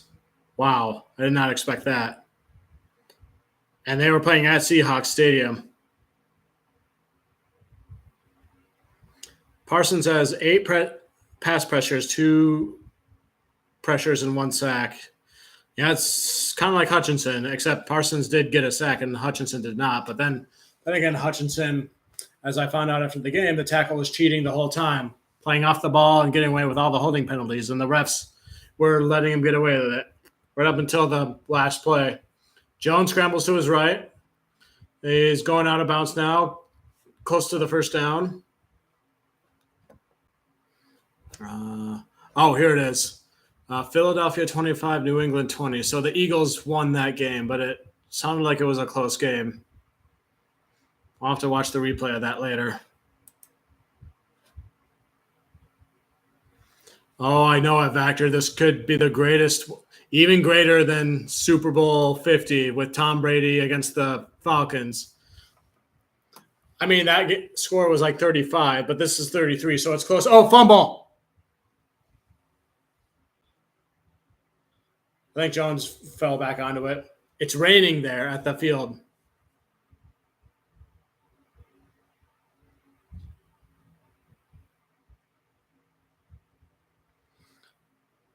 Diggs, his brother is in the stands because they're playing tomorrow night, and they did a handshake while he was in the stands. Sideline reporter lady is talking about that. While it is 3rd and 3 at the 37-yard line. Jones gets sacked in the backfield. Loss of 1 by Micah Parsons. Well, that comeback could happen at any point in time. I mean, they're almost halfway through the third quarter. So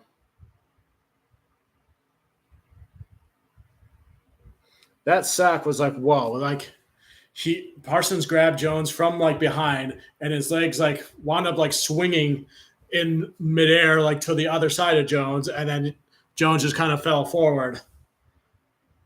That's like something of an Olympic gymnast. They showed video of Parsons boxing to the first down, pass to Barkley, first down. Earlier, they showed footage of him boxing, which I think was related to learning pass rush moves. But I feel like Parsons can sack you and get pressure on you and beat the lineman in any way, conceivable way. And I think Hutchinson is capable of that sort of stuff too, because he's had similar sacks last year.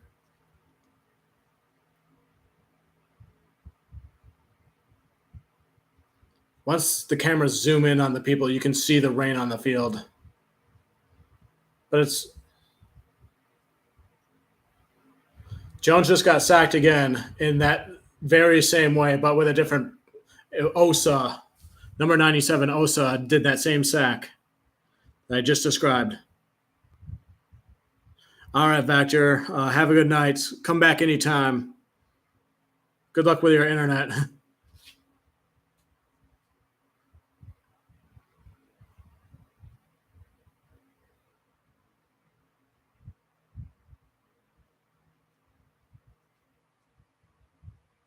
Don't worry about the typing. I get the gist of what you're saying anyway. Jones dumps it off to, I think that's Barkley over on the side, and gain of like 1 maybe out of bounds.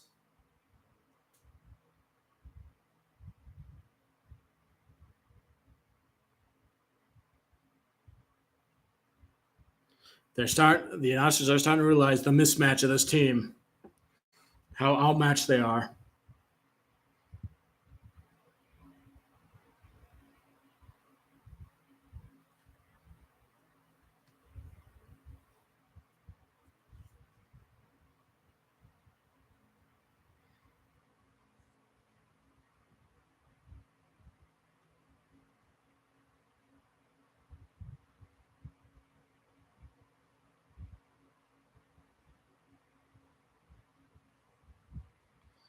Jones gets sacked again. And it's 4th down. I don't know if the Giants O-line is bad or if the Cowboys defense is just that good.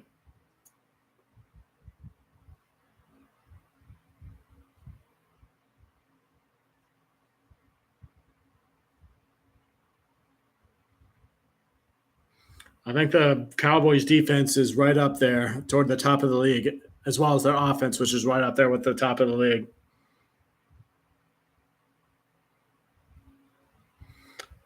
They're good at all the things that a successful team is supposed to be good at, such as rushing the quarterback, passing the ball, running the ball when they need to, mobile quarterback who makes pretty good decisions. Good decisions so far, anyway. I know Prescott apparently led the league in interceptions last year, but he's having a really good game tonight.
After this game, I'm going to have to check my fantasy football leagues. I have four of them, two of them from ESPN and two of them from Yahoo, and see how I did on all of them.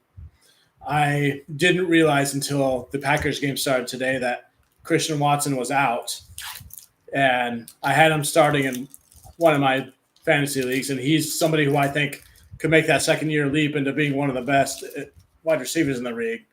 And I was mad at that because that just means an automatic goose egg for that section of that league. So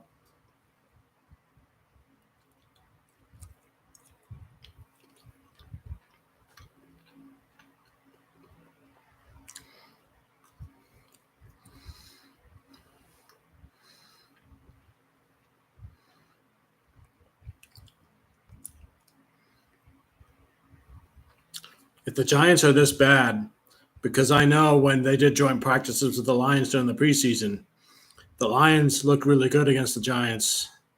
It kind of makes me worried. What if the Lions only look good in the preseason because the Giants were just that bad? But then again, we got confirmation that we know the Lions are good because they defeated the Kansas City Chiefs.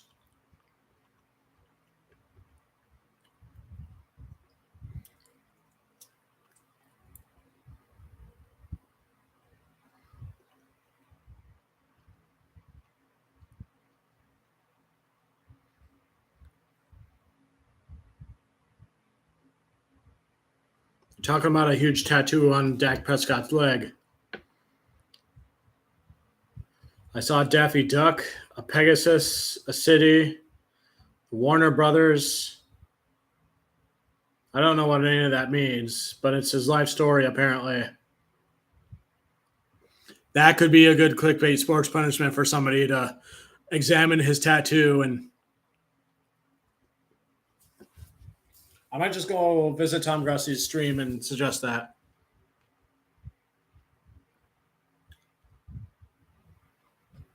I don't know if they talked about that yet.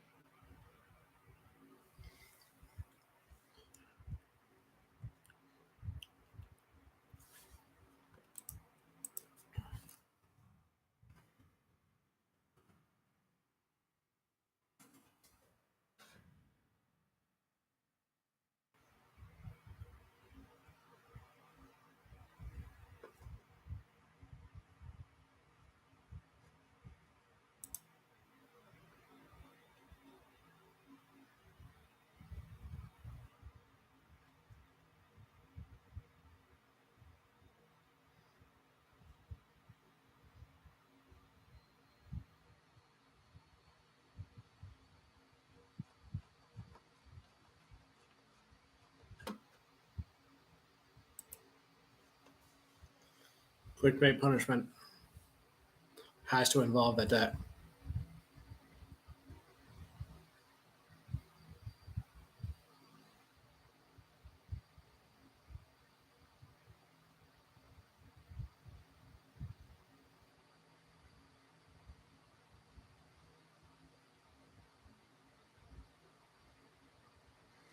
Yep, I'm going to do it. I'm going to go on Tom Grassi's stream and try to suggest the idea. I don't want to pay any money for a super chat, though. I've already paid to Tree and to Tom Grassi, though. But maybe I can get. Maybe if I just spam it, somebody will do it for me.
Apparently, they agree with me about how boring this game is now.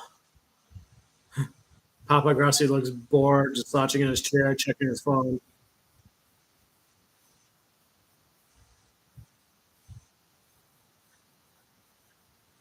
No one seems to have caught my idea about it.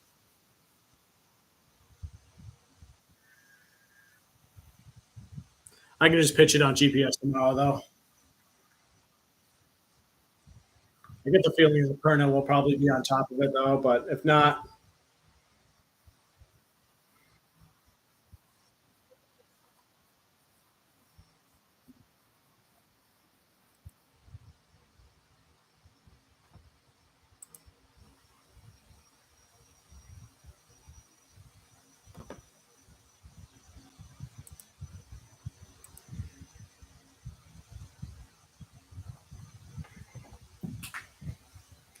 I don't have any people watching my thread at the moment, so I don't have to try as hard to entertain people. So I can just sit here in misery and wait for the 1 quarter and 3 minutes and 38 seconds to go by.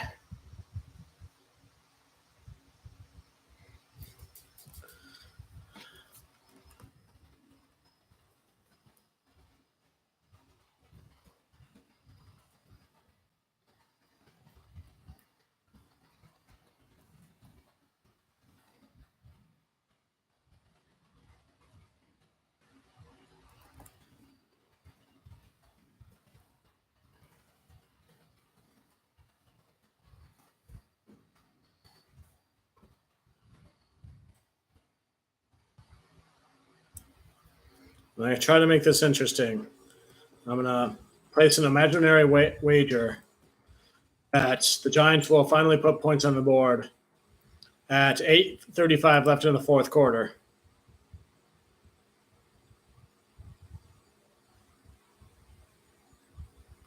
Third and 10, passing complete attempt down the middle of the field.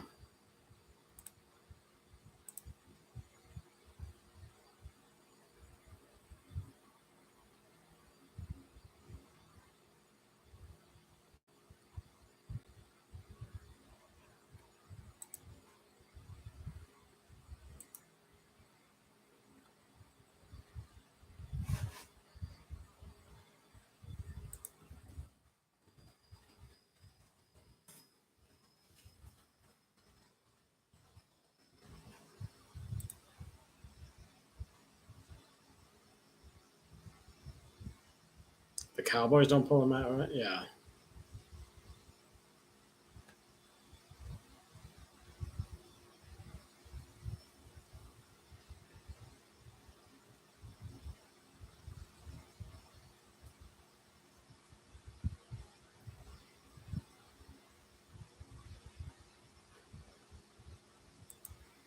They just went back into that live stream to post the same thing.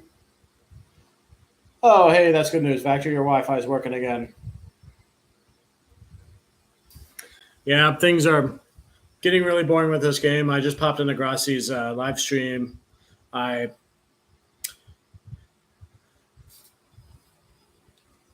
had I don't know if you watched the clickbait sports with like those 5 people or whatever, but they were talking about Dak Prescott's huge leg tattoo that he had, and apparently how each image tells a chapter of the story of his life, and that kind of made me think about a possible punishment idea, something to do with that, and for clickbait sports. And I tried to go into the stream over there to try to plant the seed on that, but nobody acknowledged it. So, but I might just try again when they do GPS tomorrow. But I get the feeling that Perna will be all over that. It seems like the type of thing that Perna would pick up on and bring up.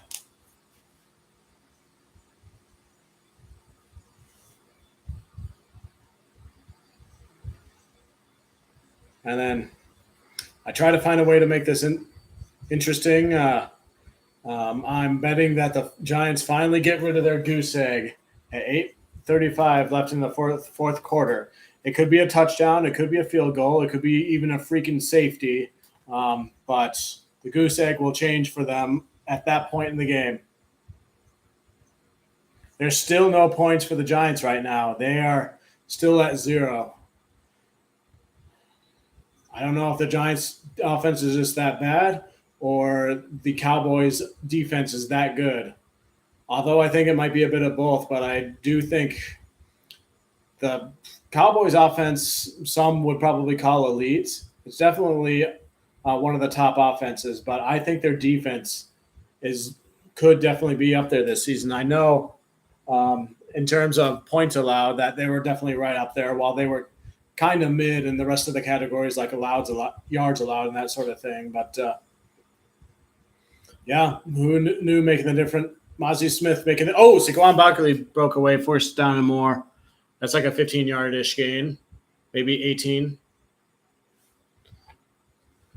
Whew.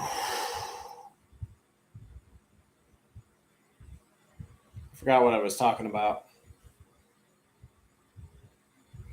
They're showing the Giants GM, Joe Schoen, along with Saquon Barkley and with Brian DeBall. All 3 of them at the same time. I don't know why. They're probably just bored. But Daniel Jones is dropping back to pass. Incomplete. Yeah, I'd say week 1 has been crazy. I did the Packers and Bears game went pretty much the way I expected it to go. The Bucks and Vikings game was definitely an upset, and I'm glad I caught that game. I originally wanted to watch the Falcons and Panthers game, but the NFL Plus app, I guess, didn't have the rights or permission to view that game. So, but I try to watch the games that involving teams that the Detroit Lions will play in the future, which is why I chose like those teams that I did. But based on some of the scores I'm seeing a lot of crazy stuff happening. The Browns beating the Bengals the way they did is probably one of the most surprising things to me. I heard the Patriots and Eagles game was a bit of a thriller. But this game is nothing. Cowboys are going to win, so they'll be 1-0. The Eagles won, so they'll be 1-0. The Giants will be 0-1, and then the Commanders beat the Cardinals, so they'll be 1-0 as well.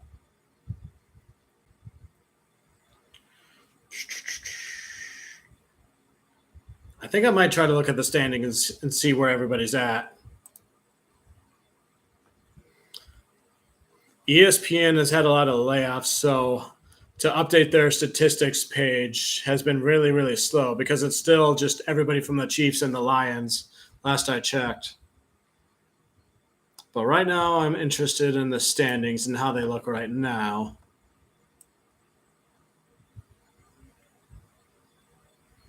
NFC North, Packers and Lions are on top. Daniel Jones runs it toward the right, gets a yard of 1. Green Bay and Detroit are 1-0 in the NFC North, while the Bears and Vikings are 0-1. The Falcons, Buccaneers, and New Orleans are all 1-0, while the Panthers are 0-1. The Rams and 49ers are 1-0, while the Cardinals and Seahawks are 0-1. Yeah, I want to see more of the Seahawks and Rams game. That one definitely surprised me. Are the Rams back to the team they were a couple of years ago? They might just be for that one game. Maybe Stafford's back, and that's what happened. I'll look into that later. So I covered the NFC there. AFC standings. The AFC East, the Dolphins won and the Patriots lost. I forgot the Miami Dolphins played. I don't even know who they played. We'll check that later. But Buffalo and Jets got to play tomorrow night.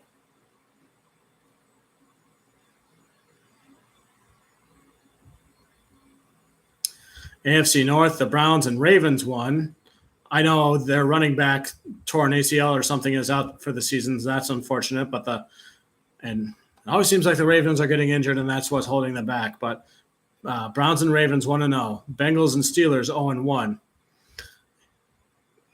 Yeah, I kind of learned my lesson today with picking Pittsburgh, but they went against a tough San Francisco team. So AFC South, Jacksonville 1-0. Colts, Indianapolis Colts 0-1. Houston Texans 0-1. Tennessee Titans 0-1. No surprise there. Flag on that play, and the Giants still somehow have the ball. It's the end of the third quarter, though. And then AFC West. The Raiders are the only team to be 1-0, while the Chargers, Broncos, and Chiefs are all 0-1. Well, that's a role reversal for sure.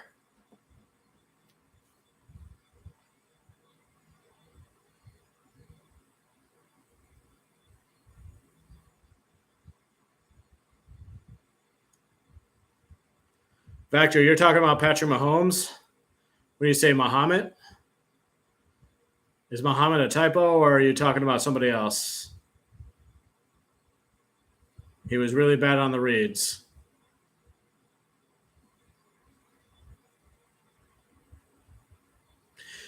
Yeah, that's one way to look at it, being bad on the reads. I think one factor in that, the Lions defensive coordinator, Aaron Glenn, I know this from watching him. He does like to bring several different packages, several different formations for how the Lions scheme their players, like where their players line up and who does what on different phases of the game and different things. So that's one thing that he's been really good at, is just like lining up in different ways and different formations to confuse the offense as best they can to make it difficult to plan for them. So I think that factored in that as well. Although that one drive late in the second quarter where it took 3 plays for Mahomes to march down the field, they switched it up in a way where it worked to Mahomes' advantage that one time. But other than that, things seem to go in favor of the Lions there. Brian Branch was a key in that game. He got that pick 6 and everything. Although Kadarius Toney not catching that ball contributed to that as well. But good teams capitalize on other people's mistakes, and that's what the Lions did, and that was key to the victory.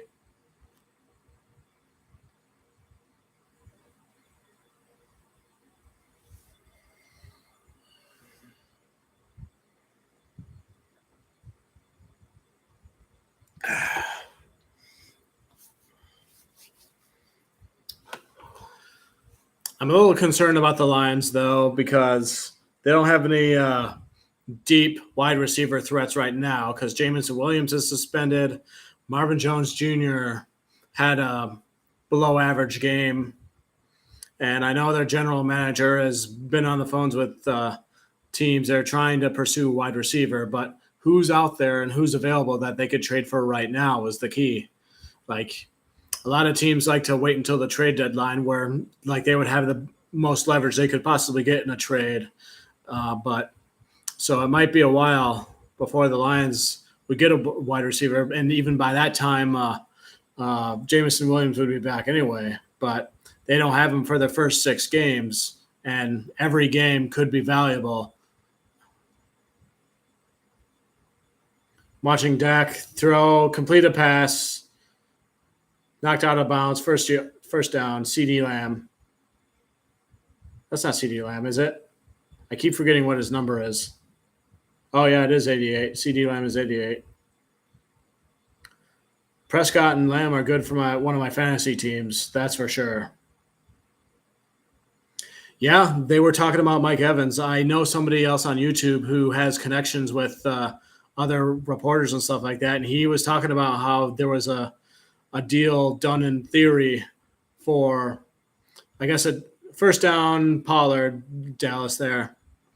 Apparently, a trade was done in theory where the Lions would get Evans and they'd give the Bucs a 3rd-round pick and then a 5th-round pick, which is conditional, could turn into a 4th-round pick depending on something else. But I guess the holdup was part of the deal was that Mike Evans would sign an extension with the Lions, and the holdup was that the Lions only wanted to give a 2-year extension, whereas Mike Evans wanted a 4-year extension, and that's where I guess the trade was 90% done, and it stayed stalled right there. So, but yeah, I haven't heard much since then. But Mike Evans would be a good asset to the Lions, consistent, good veteranish leader for the team for that, wants to win and good at contested catches. I saw him do a decent job today against the Vikings, so he'd be a good addition. One of the Bengals receivers, because now that they signed Joe Burrow to the extension, they probably won't be able to keep everybody in the receiver core. Oh, number 9 dropped the pass. Wasn't a fumble. But yeah, they'd probably want to keep Jamar Chase, maybe T. Higgins, or the other receiver that have one of those maybe possible trade candidates, whoever they decide not to sign. And I think the Cleveland Browns have somebody who has a strange name who is probably going to be replaced. Peoples - something. I can't remember much of that name. The Browns are going to be on primetime against the Steelers next week, I believe, and I'll learn more about that team when I watch them. And I'm kind of excited to watch them because I picked the Steelers to be my second favorite team, but the Cleveland Browns are right up there too, just for the sole fact that they're rebuilding.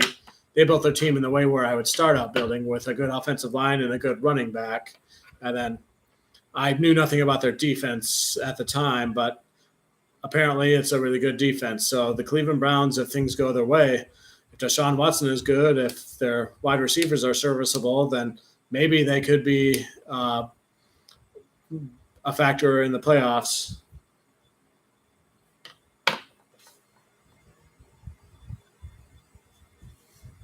I also realized that the Cowboys are in 1st and goal. They're 2nd and goal now after Pollard ran it. I don't mind if you stop chatting or stop talking, so it helps me kind of, think a little bit there too. So it gives me stuff to talk about. So,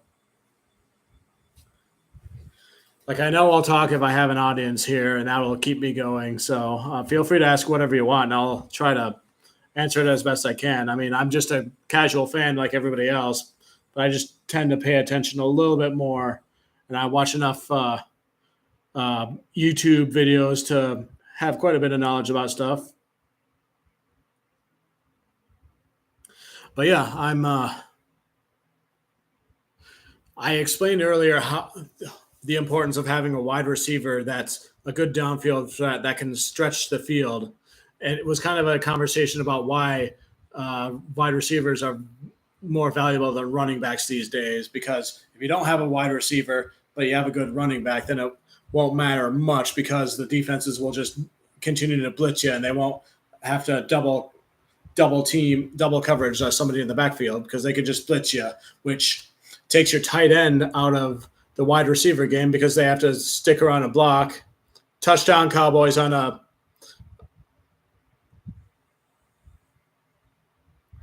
Turpin is that running back's name, number 19. So Cowboys scored another touchdown.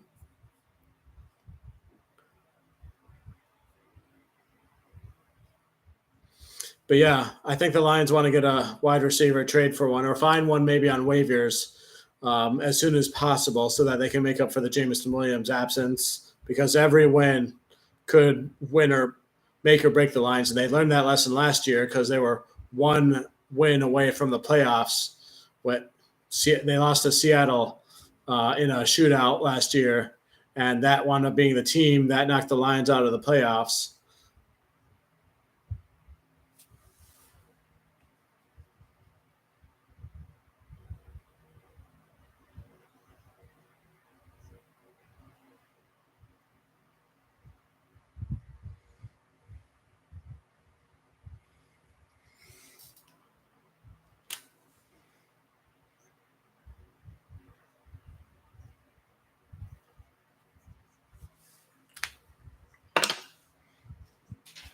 I'm looking at my notes from when I did the primetime preview for this Giants and Cowboys game because I know I gave the Giants some check marks on stuff. I gave them the advantage on defense.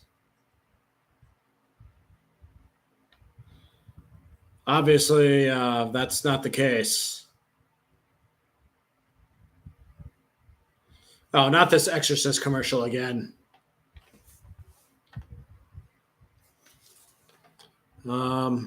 I also gave them the advantage for coaching. Yeah,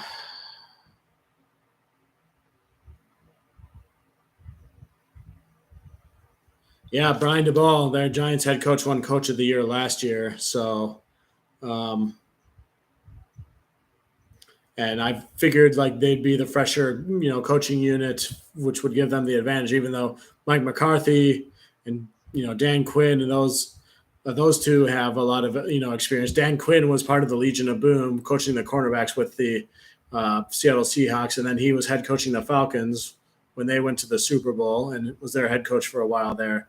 And Brian Schottenheimer, I know next to nothing about, but I know the head coach McCarthy is the one calling the plays for the Cowboys, and well, it looks like it's paying off here. So McCarthy was with Aaron Rodgers and the Green Bay Packers for several years until he wasn't.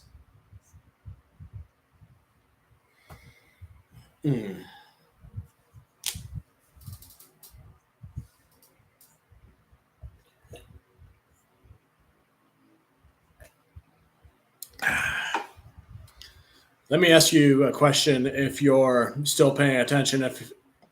Does this look like it's backwards to you? Everything I've written here? Because that was just an idea I had that backfired because it looks backwards with the way I'm seeing it. So, of course, I could just go back and watch my own live stream on YouTube, and then I'd have that confirmed. So,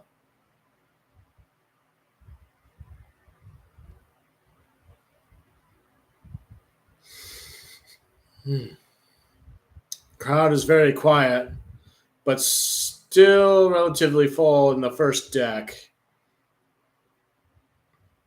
It's about half full in the second deck, as far as I can tell. It's raindrops on the camera lens.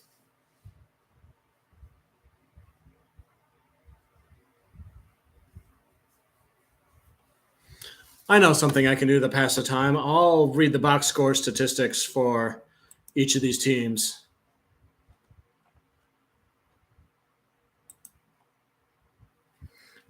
Yeah, they don't have much of an answer for Parsons tonight.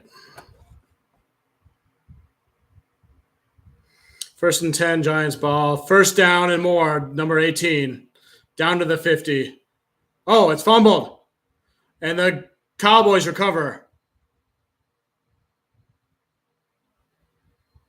A lot happened on that play. They ruled a catch, fumble, then recovered by Dallas.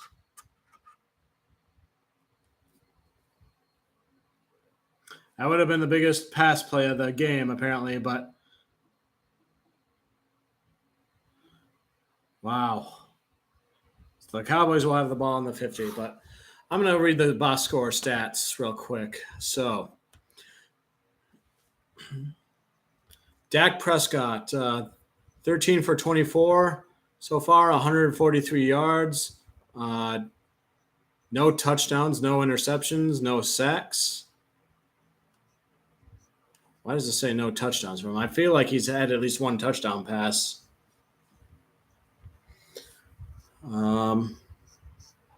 Maybe all of them were. Okay, I'm getting ahead of myself here. Tony Pollard, 14 carries, 70 yards, 2 touchdown rushes. His longest one, 25 yards. Kayvonte Turpin, I remember talking about him. 3 carries, 14 yards, 1 touchdown. And Dak Prescott, 1 carry for 6 yards. So 3 rushing touchdowns. Not to mention the field goals and that sort of thing. I guess we'll get there in a minute. And then receiving, CeeDee Lamb, 4 receptions for 77 yards. His longest one is 49 yards. Yeah, none of the Dallas receivers have any touchdowns on this. Wow, interesting. Brandon Cooks, 2 receptions, 22 yards, 11. Longest one is 16. I feel like these stats must not be up to date yet. I could be wrong, though. Tony Pollard with a fumble recovery.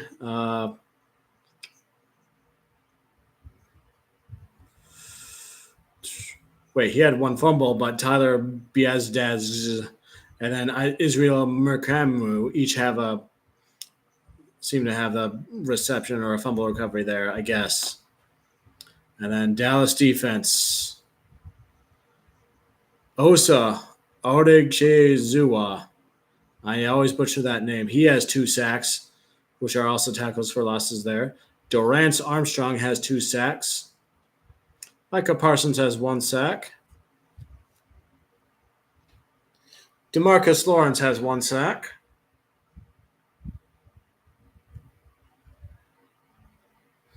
Dayron Bland has an interception and a touchdown, so most likely that pick 6.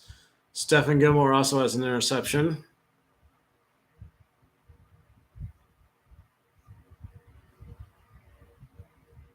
I'm trying to find the stuff about the pump block and return for a touchdown. I might have already talked about that, though. Field goal, Brandon Aubrey. Oh, Cooper Rush is in at quarterback now. Might as well get him some playing time. So no Trey Lance there still. Anyways, Dallas kicking, Brandon Aubrey, field goals, 2 for 2. Extra points, 4 for 5. Responsible for a total of 10 points. And now to the New York Giants side. Daniel Jones, 10 for 22, 83 yards, 0 touchdowns, and 2 interceptions. New York rushing. Saquon Barkley has 12 carries for 51 yards. His longest one, 18. And then Daniel Jones himself has 12 carries for 42 yards. His longest run being 11. New York receiving. Darren Waller, 3 receptions, 36 yards. Longest one, 22 yards. Isaiah Hodgkins, 1 reception for 24 yards. That was a big 24-yard run. Deuce Vaughn is in at running back for the Cowboys, apparently. Saquon Barkley for receiving. 3 receptions, 12 yards. longest one being 7. And that's the only other significant one. New York fumbles.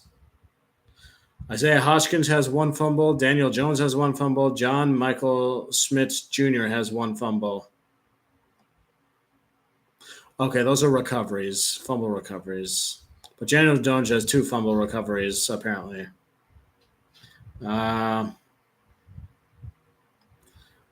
Giants defender has a sack, but Jordan Riley has a tackle for loss, as well as Micah McFadden. My left earbud is all out of juice, so I'm going to plug that in.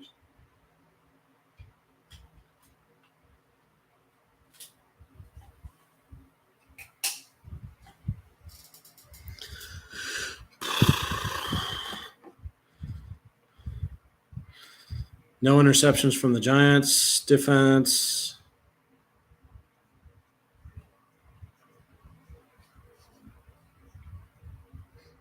Nothing really worth talking about there. The first quarter, the Dallas Cowboys scored 16 points. The Giants had none. Second quarter, Dallas scored 10 points. Giants 0. Third quarter, Dallas scored 7. Giants 0. Fourth quarter so far, Dallas scored 7. Giants 0. Yeah, that's a box score.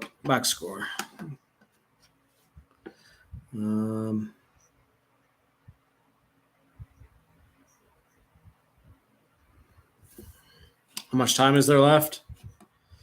9:04 left in the fourth quarter. Oh, my gosh.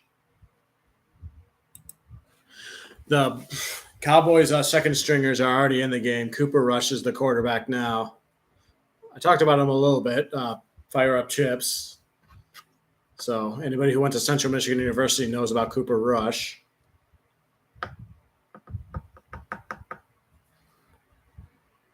You know who else went to Central Michigan University, whose name we prefer not to talk about anymore? Antonio Brown. My first year in college was the 2009-2010 school year, and Anthony Brown was, I guess, a junior or senior or whatever. It was his last year there, and the quarterback there, his name was Dan Lefevre, but Lefevre was pretty much the star quarterback at that time, and I think we won the MAC conference title, and we definitely won the bowl game there. And we even beat Michigan State when we played them early in the season. But Dan Lefevre, the quarterback, was definitely the star, and Antonio Brown was just kind of, oh, yeah, he's a wide receiver. He's also on the team, too, and he does some good stuff. And that's pretty much kind of the vibe from him. But Antonio Brown got drafted by the Steelers, and they did really, really well for them. And then until he started creating problems with everybody, and, the rest is history. So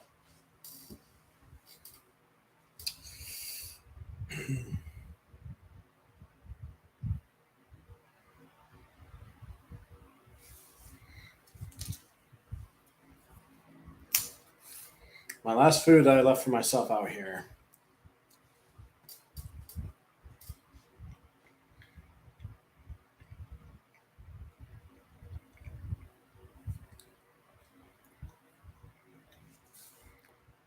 $8:34 left now in the fourth quarter.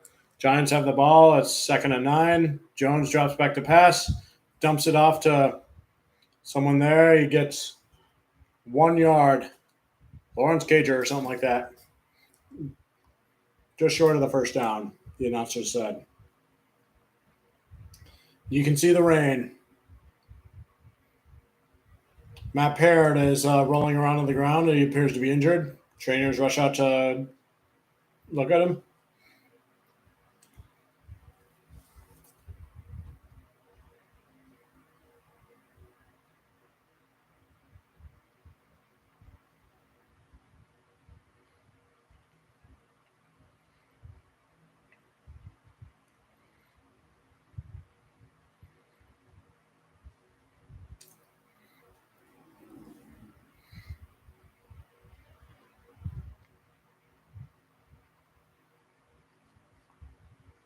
I'm going to do more research. Maybe I can find another article or two on this Dak Prescott tattoo thing. This looks like it could be a story that could blow up.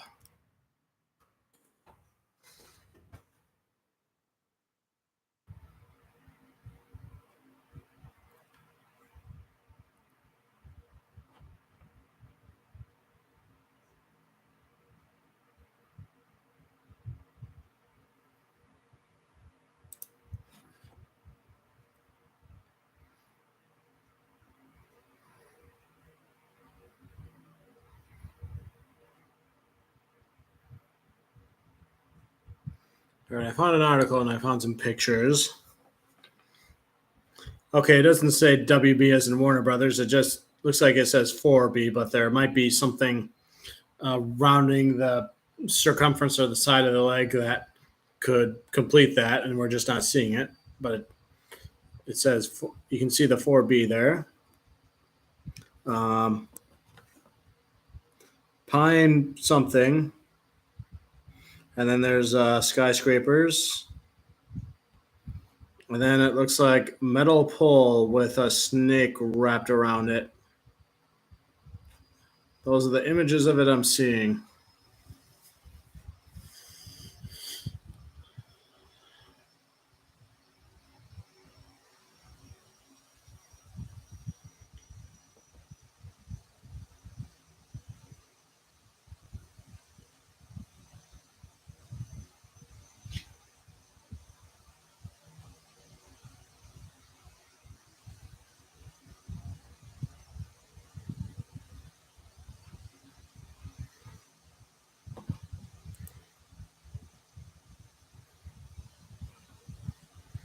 You don't think the Giants will score a single point?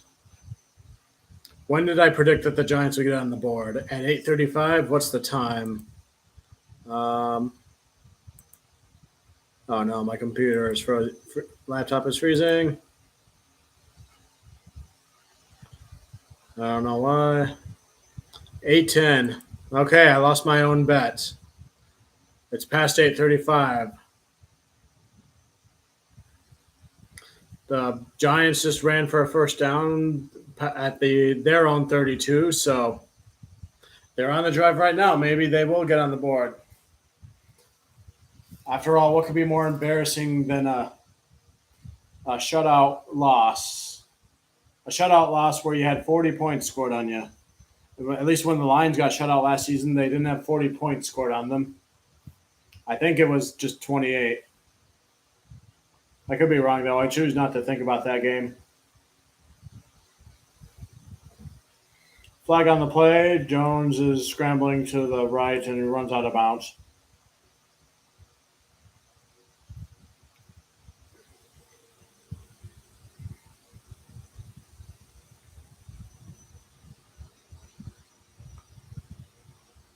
Holding offense number 78. No, 68. Correction.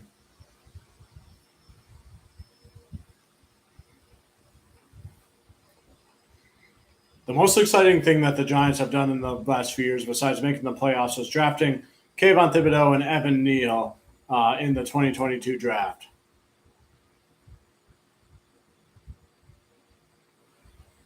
In my opinion. The year before that, they drafted Kadarius Toney. Then they traded him to the Chiefs. This year, they drafted Banks, a cornerback, in the first round.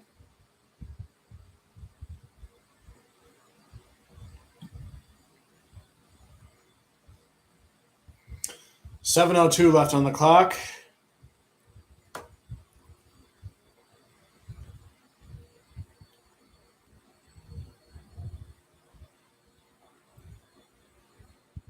Wonder if the NFL is going to reevaluate these two teams. Keep in mind, the New York Giants, like I said, the first third of the season, the first 6 games, the Giants have 4 primetime game slots in these first 6 games. The Cowboys have 3 of them, and the Chiefs have 3 of them as well, and they already played 1. I have a feeling that's probably going to change next season when the NFL figures out their schedule. So, I mean, the Detroit Lions last season, they had no primetime games until they got flexed in the last game of the season. And look at this year, because they did so well and they got rewarded with a bunch of more primetime games, including the very first game of the season against the Super Bowl defending champs. No, I agree. I don't think this one deserves it either. I mean, I wanted to learn more about the Cowboys, and I'm learning about how good they are this year. So Dak seems like a really good quarterback as far as I can tell. Diggs, really good at what he does. Pollard's a pretty decent running back. Micah Parsons still as dominant as ever with wherever they're having him play. The Cowboys could be a contender there. I want to see how good they play against the Eagles, though, because last year there was one game where the Eagles had to do their backup quarterback, and then the other game the Cowboys had to do their backup quarterback. So we need to see a game where both quarterbacks – oh, and Jones gets sacked again.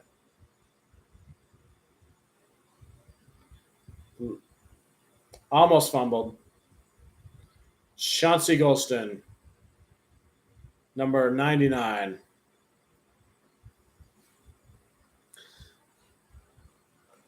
But yeah, the Cowboys deserve to be on primetime. The Giants obviously don't.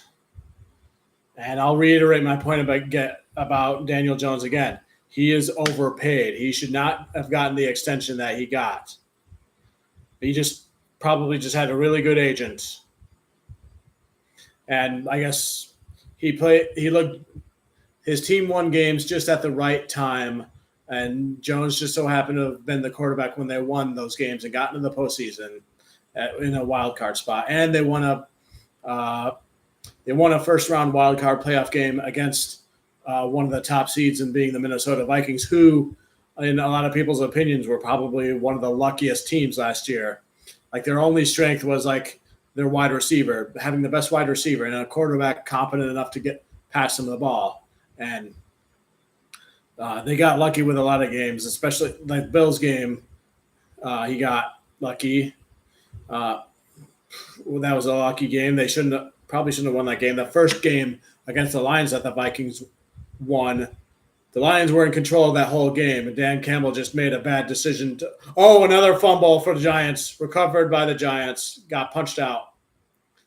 Anyways, the Vikings won that game only because toward the last part of that game, Dan Campbell made the wrong decision in highlight. He could have gone for it on fourth down. He could have punted the ball, but he decided to go for a field goal like 50 yards out with the kicker we had at the time, Austin Siebert, who was not on our team after that. And he missed the field goal, and the Vikings drove down the field and passed out J.K. Osborne, won the game for them. So crazy how one decision could change the course of the game like that. But the Lions were in control of that whole game. And if it weren't for that, we would have swept the division. All right, let me answer your question. How much did he get paid, Daniel Jones? Let me look that up right now.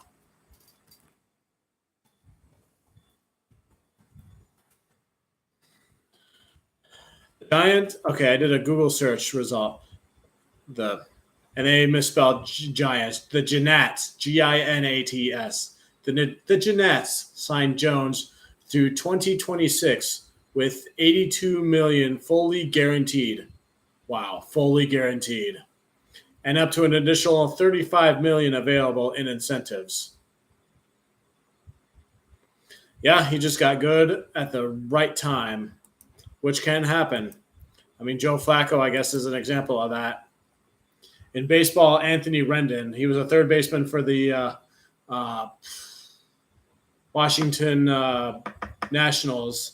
His last year on his contract with them just so happened to be the same year that the Nationals won the World Series. So, and of course, he's on his contract year. He wants to play good so that, recency bias, it looks good on your resume for when you're looking for a new job and a new contract. And, I had my best year and I won a World Series with the last team I played. I helped with that. So pay me more money. And that's what the Angels did. And that's what the Angels always do with baseball, their baseball team and their baseball players. They gave him one of the biggest contracts in the history, and he has not played well ever since. It's almost a universal rule. Hey, they're showing Tyreek Hill and Tua. Miami Dolphins defeat Chargers 36-44. Tagovailoa 466 pass yards. I got to look into more of what happened with Miami later. But, yeah, I hope I answered your first question, Vactor. How much did he get paid?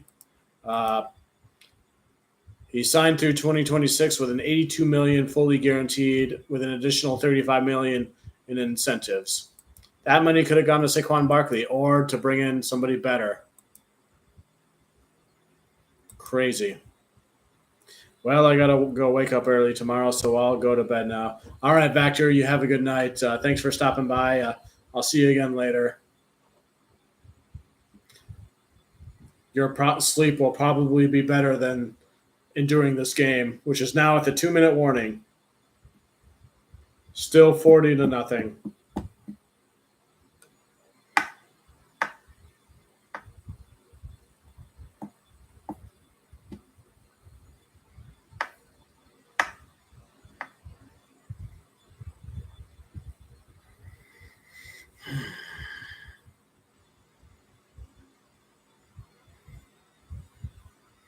I wonder if it's allowed that I can cut this live stream short. Just because of how boring this game is. Oh, look, it's Jerry Jones. I sound like a Texan. Yeah.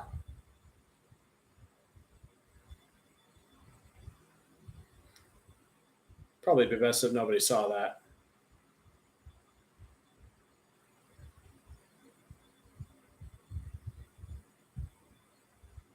How hot? How tall was that Vaughn guy? He looked like at least a foot and a half shorter than the rest of the Cowboys players.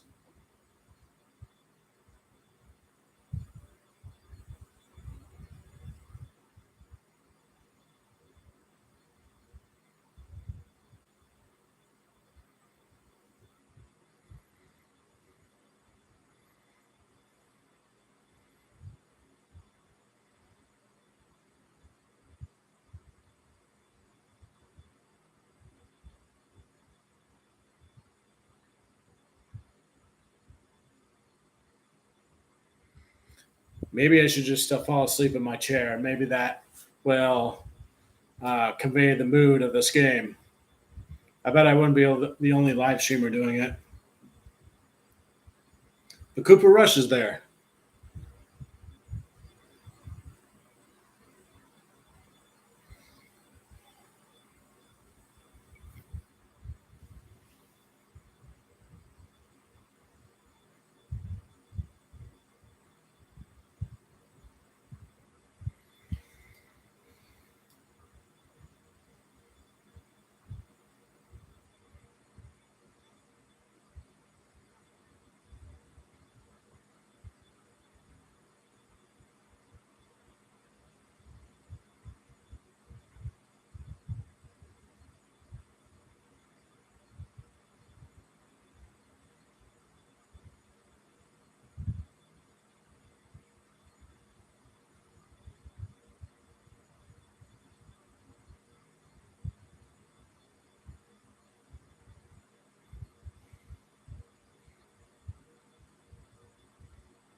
Dan Quinn is on the sidelines with the Cowboys people, down from the press box.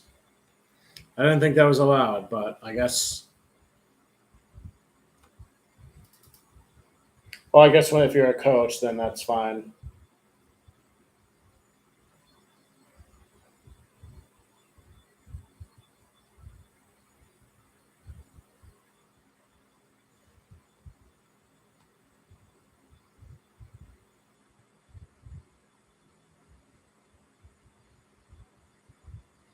One minute left in this game.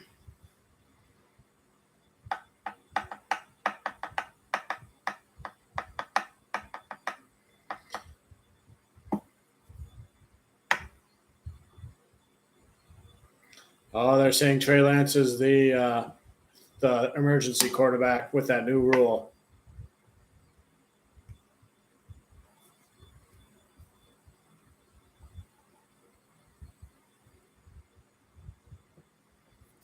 I might be overthinking it, but I think the more I think about it, the more I think that rule is unnecessary because you might as well just have a third quarterback on there on your roster anyway, based on the way the rules are already phrased, I guess.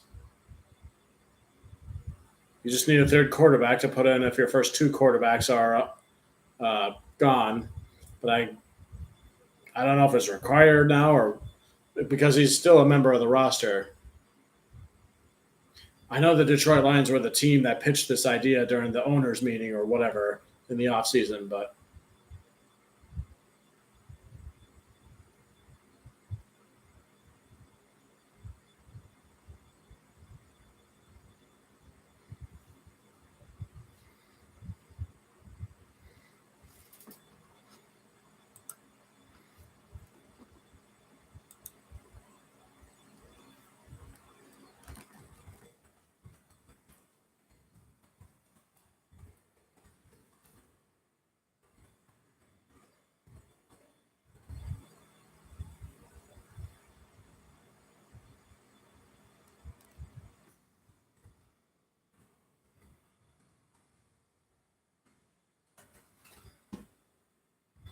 and the game is over, 40-0.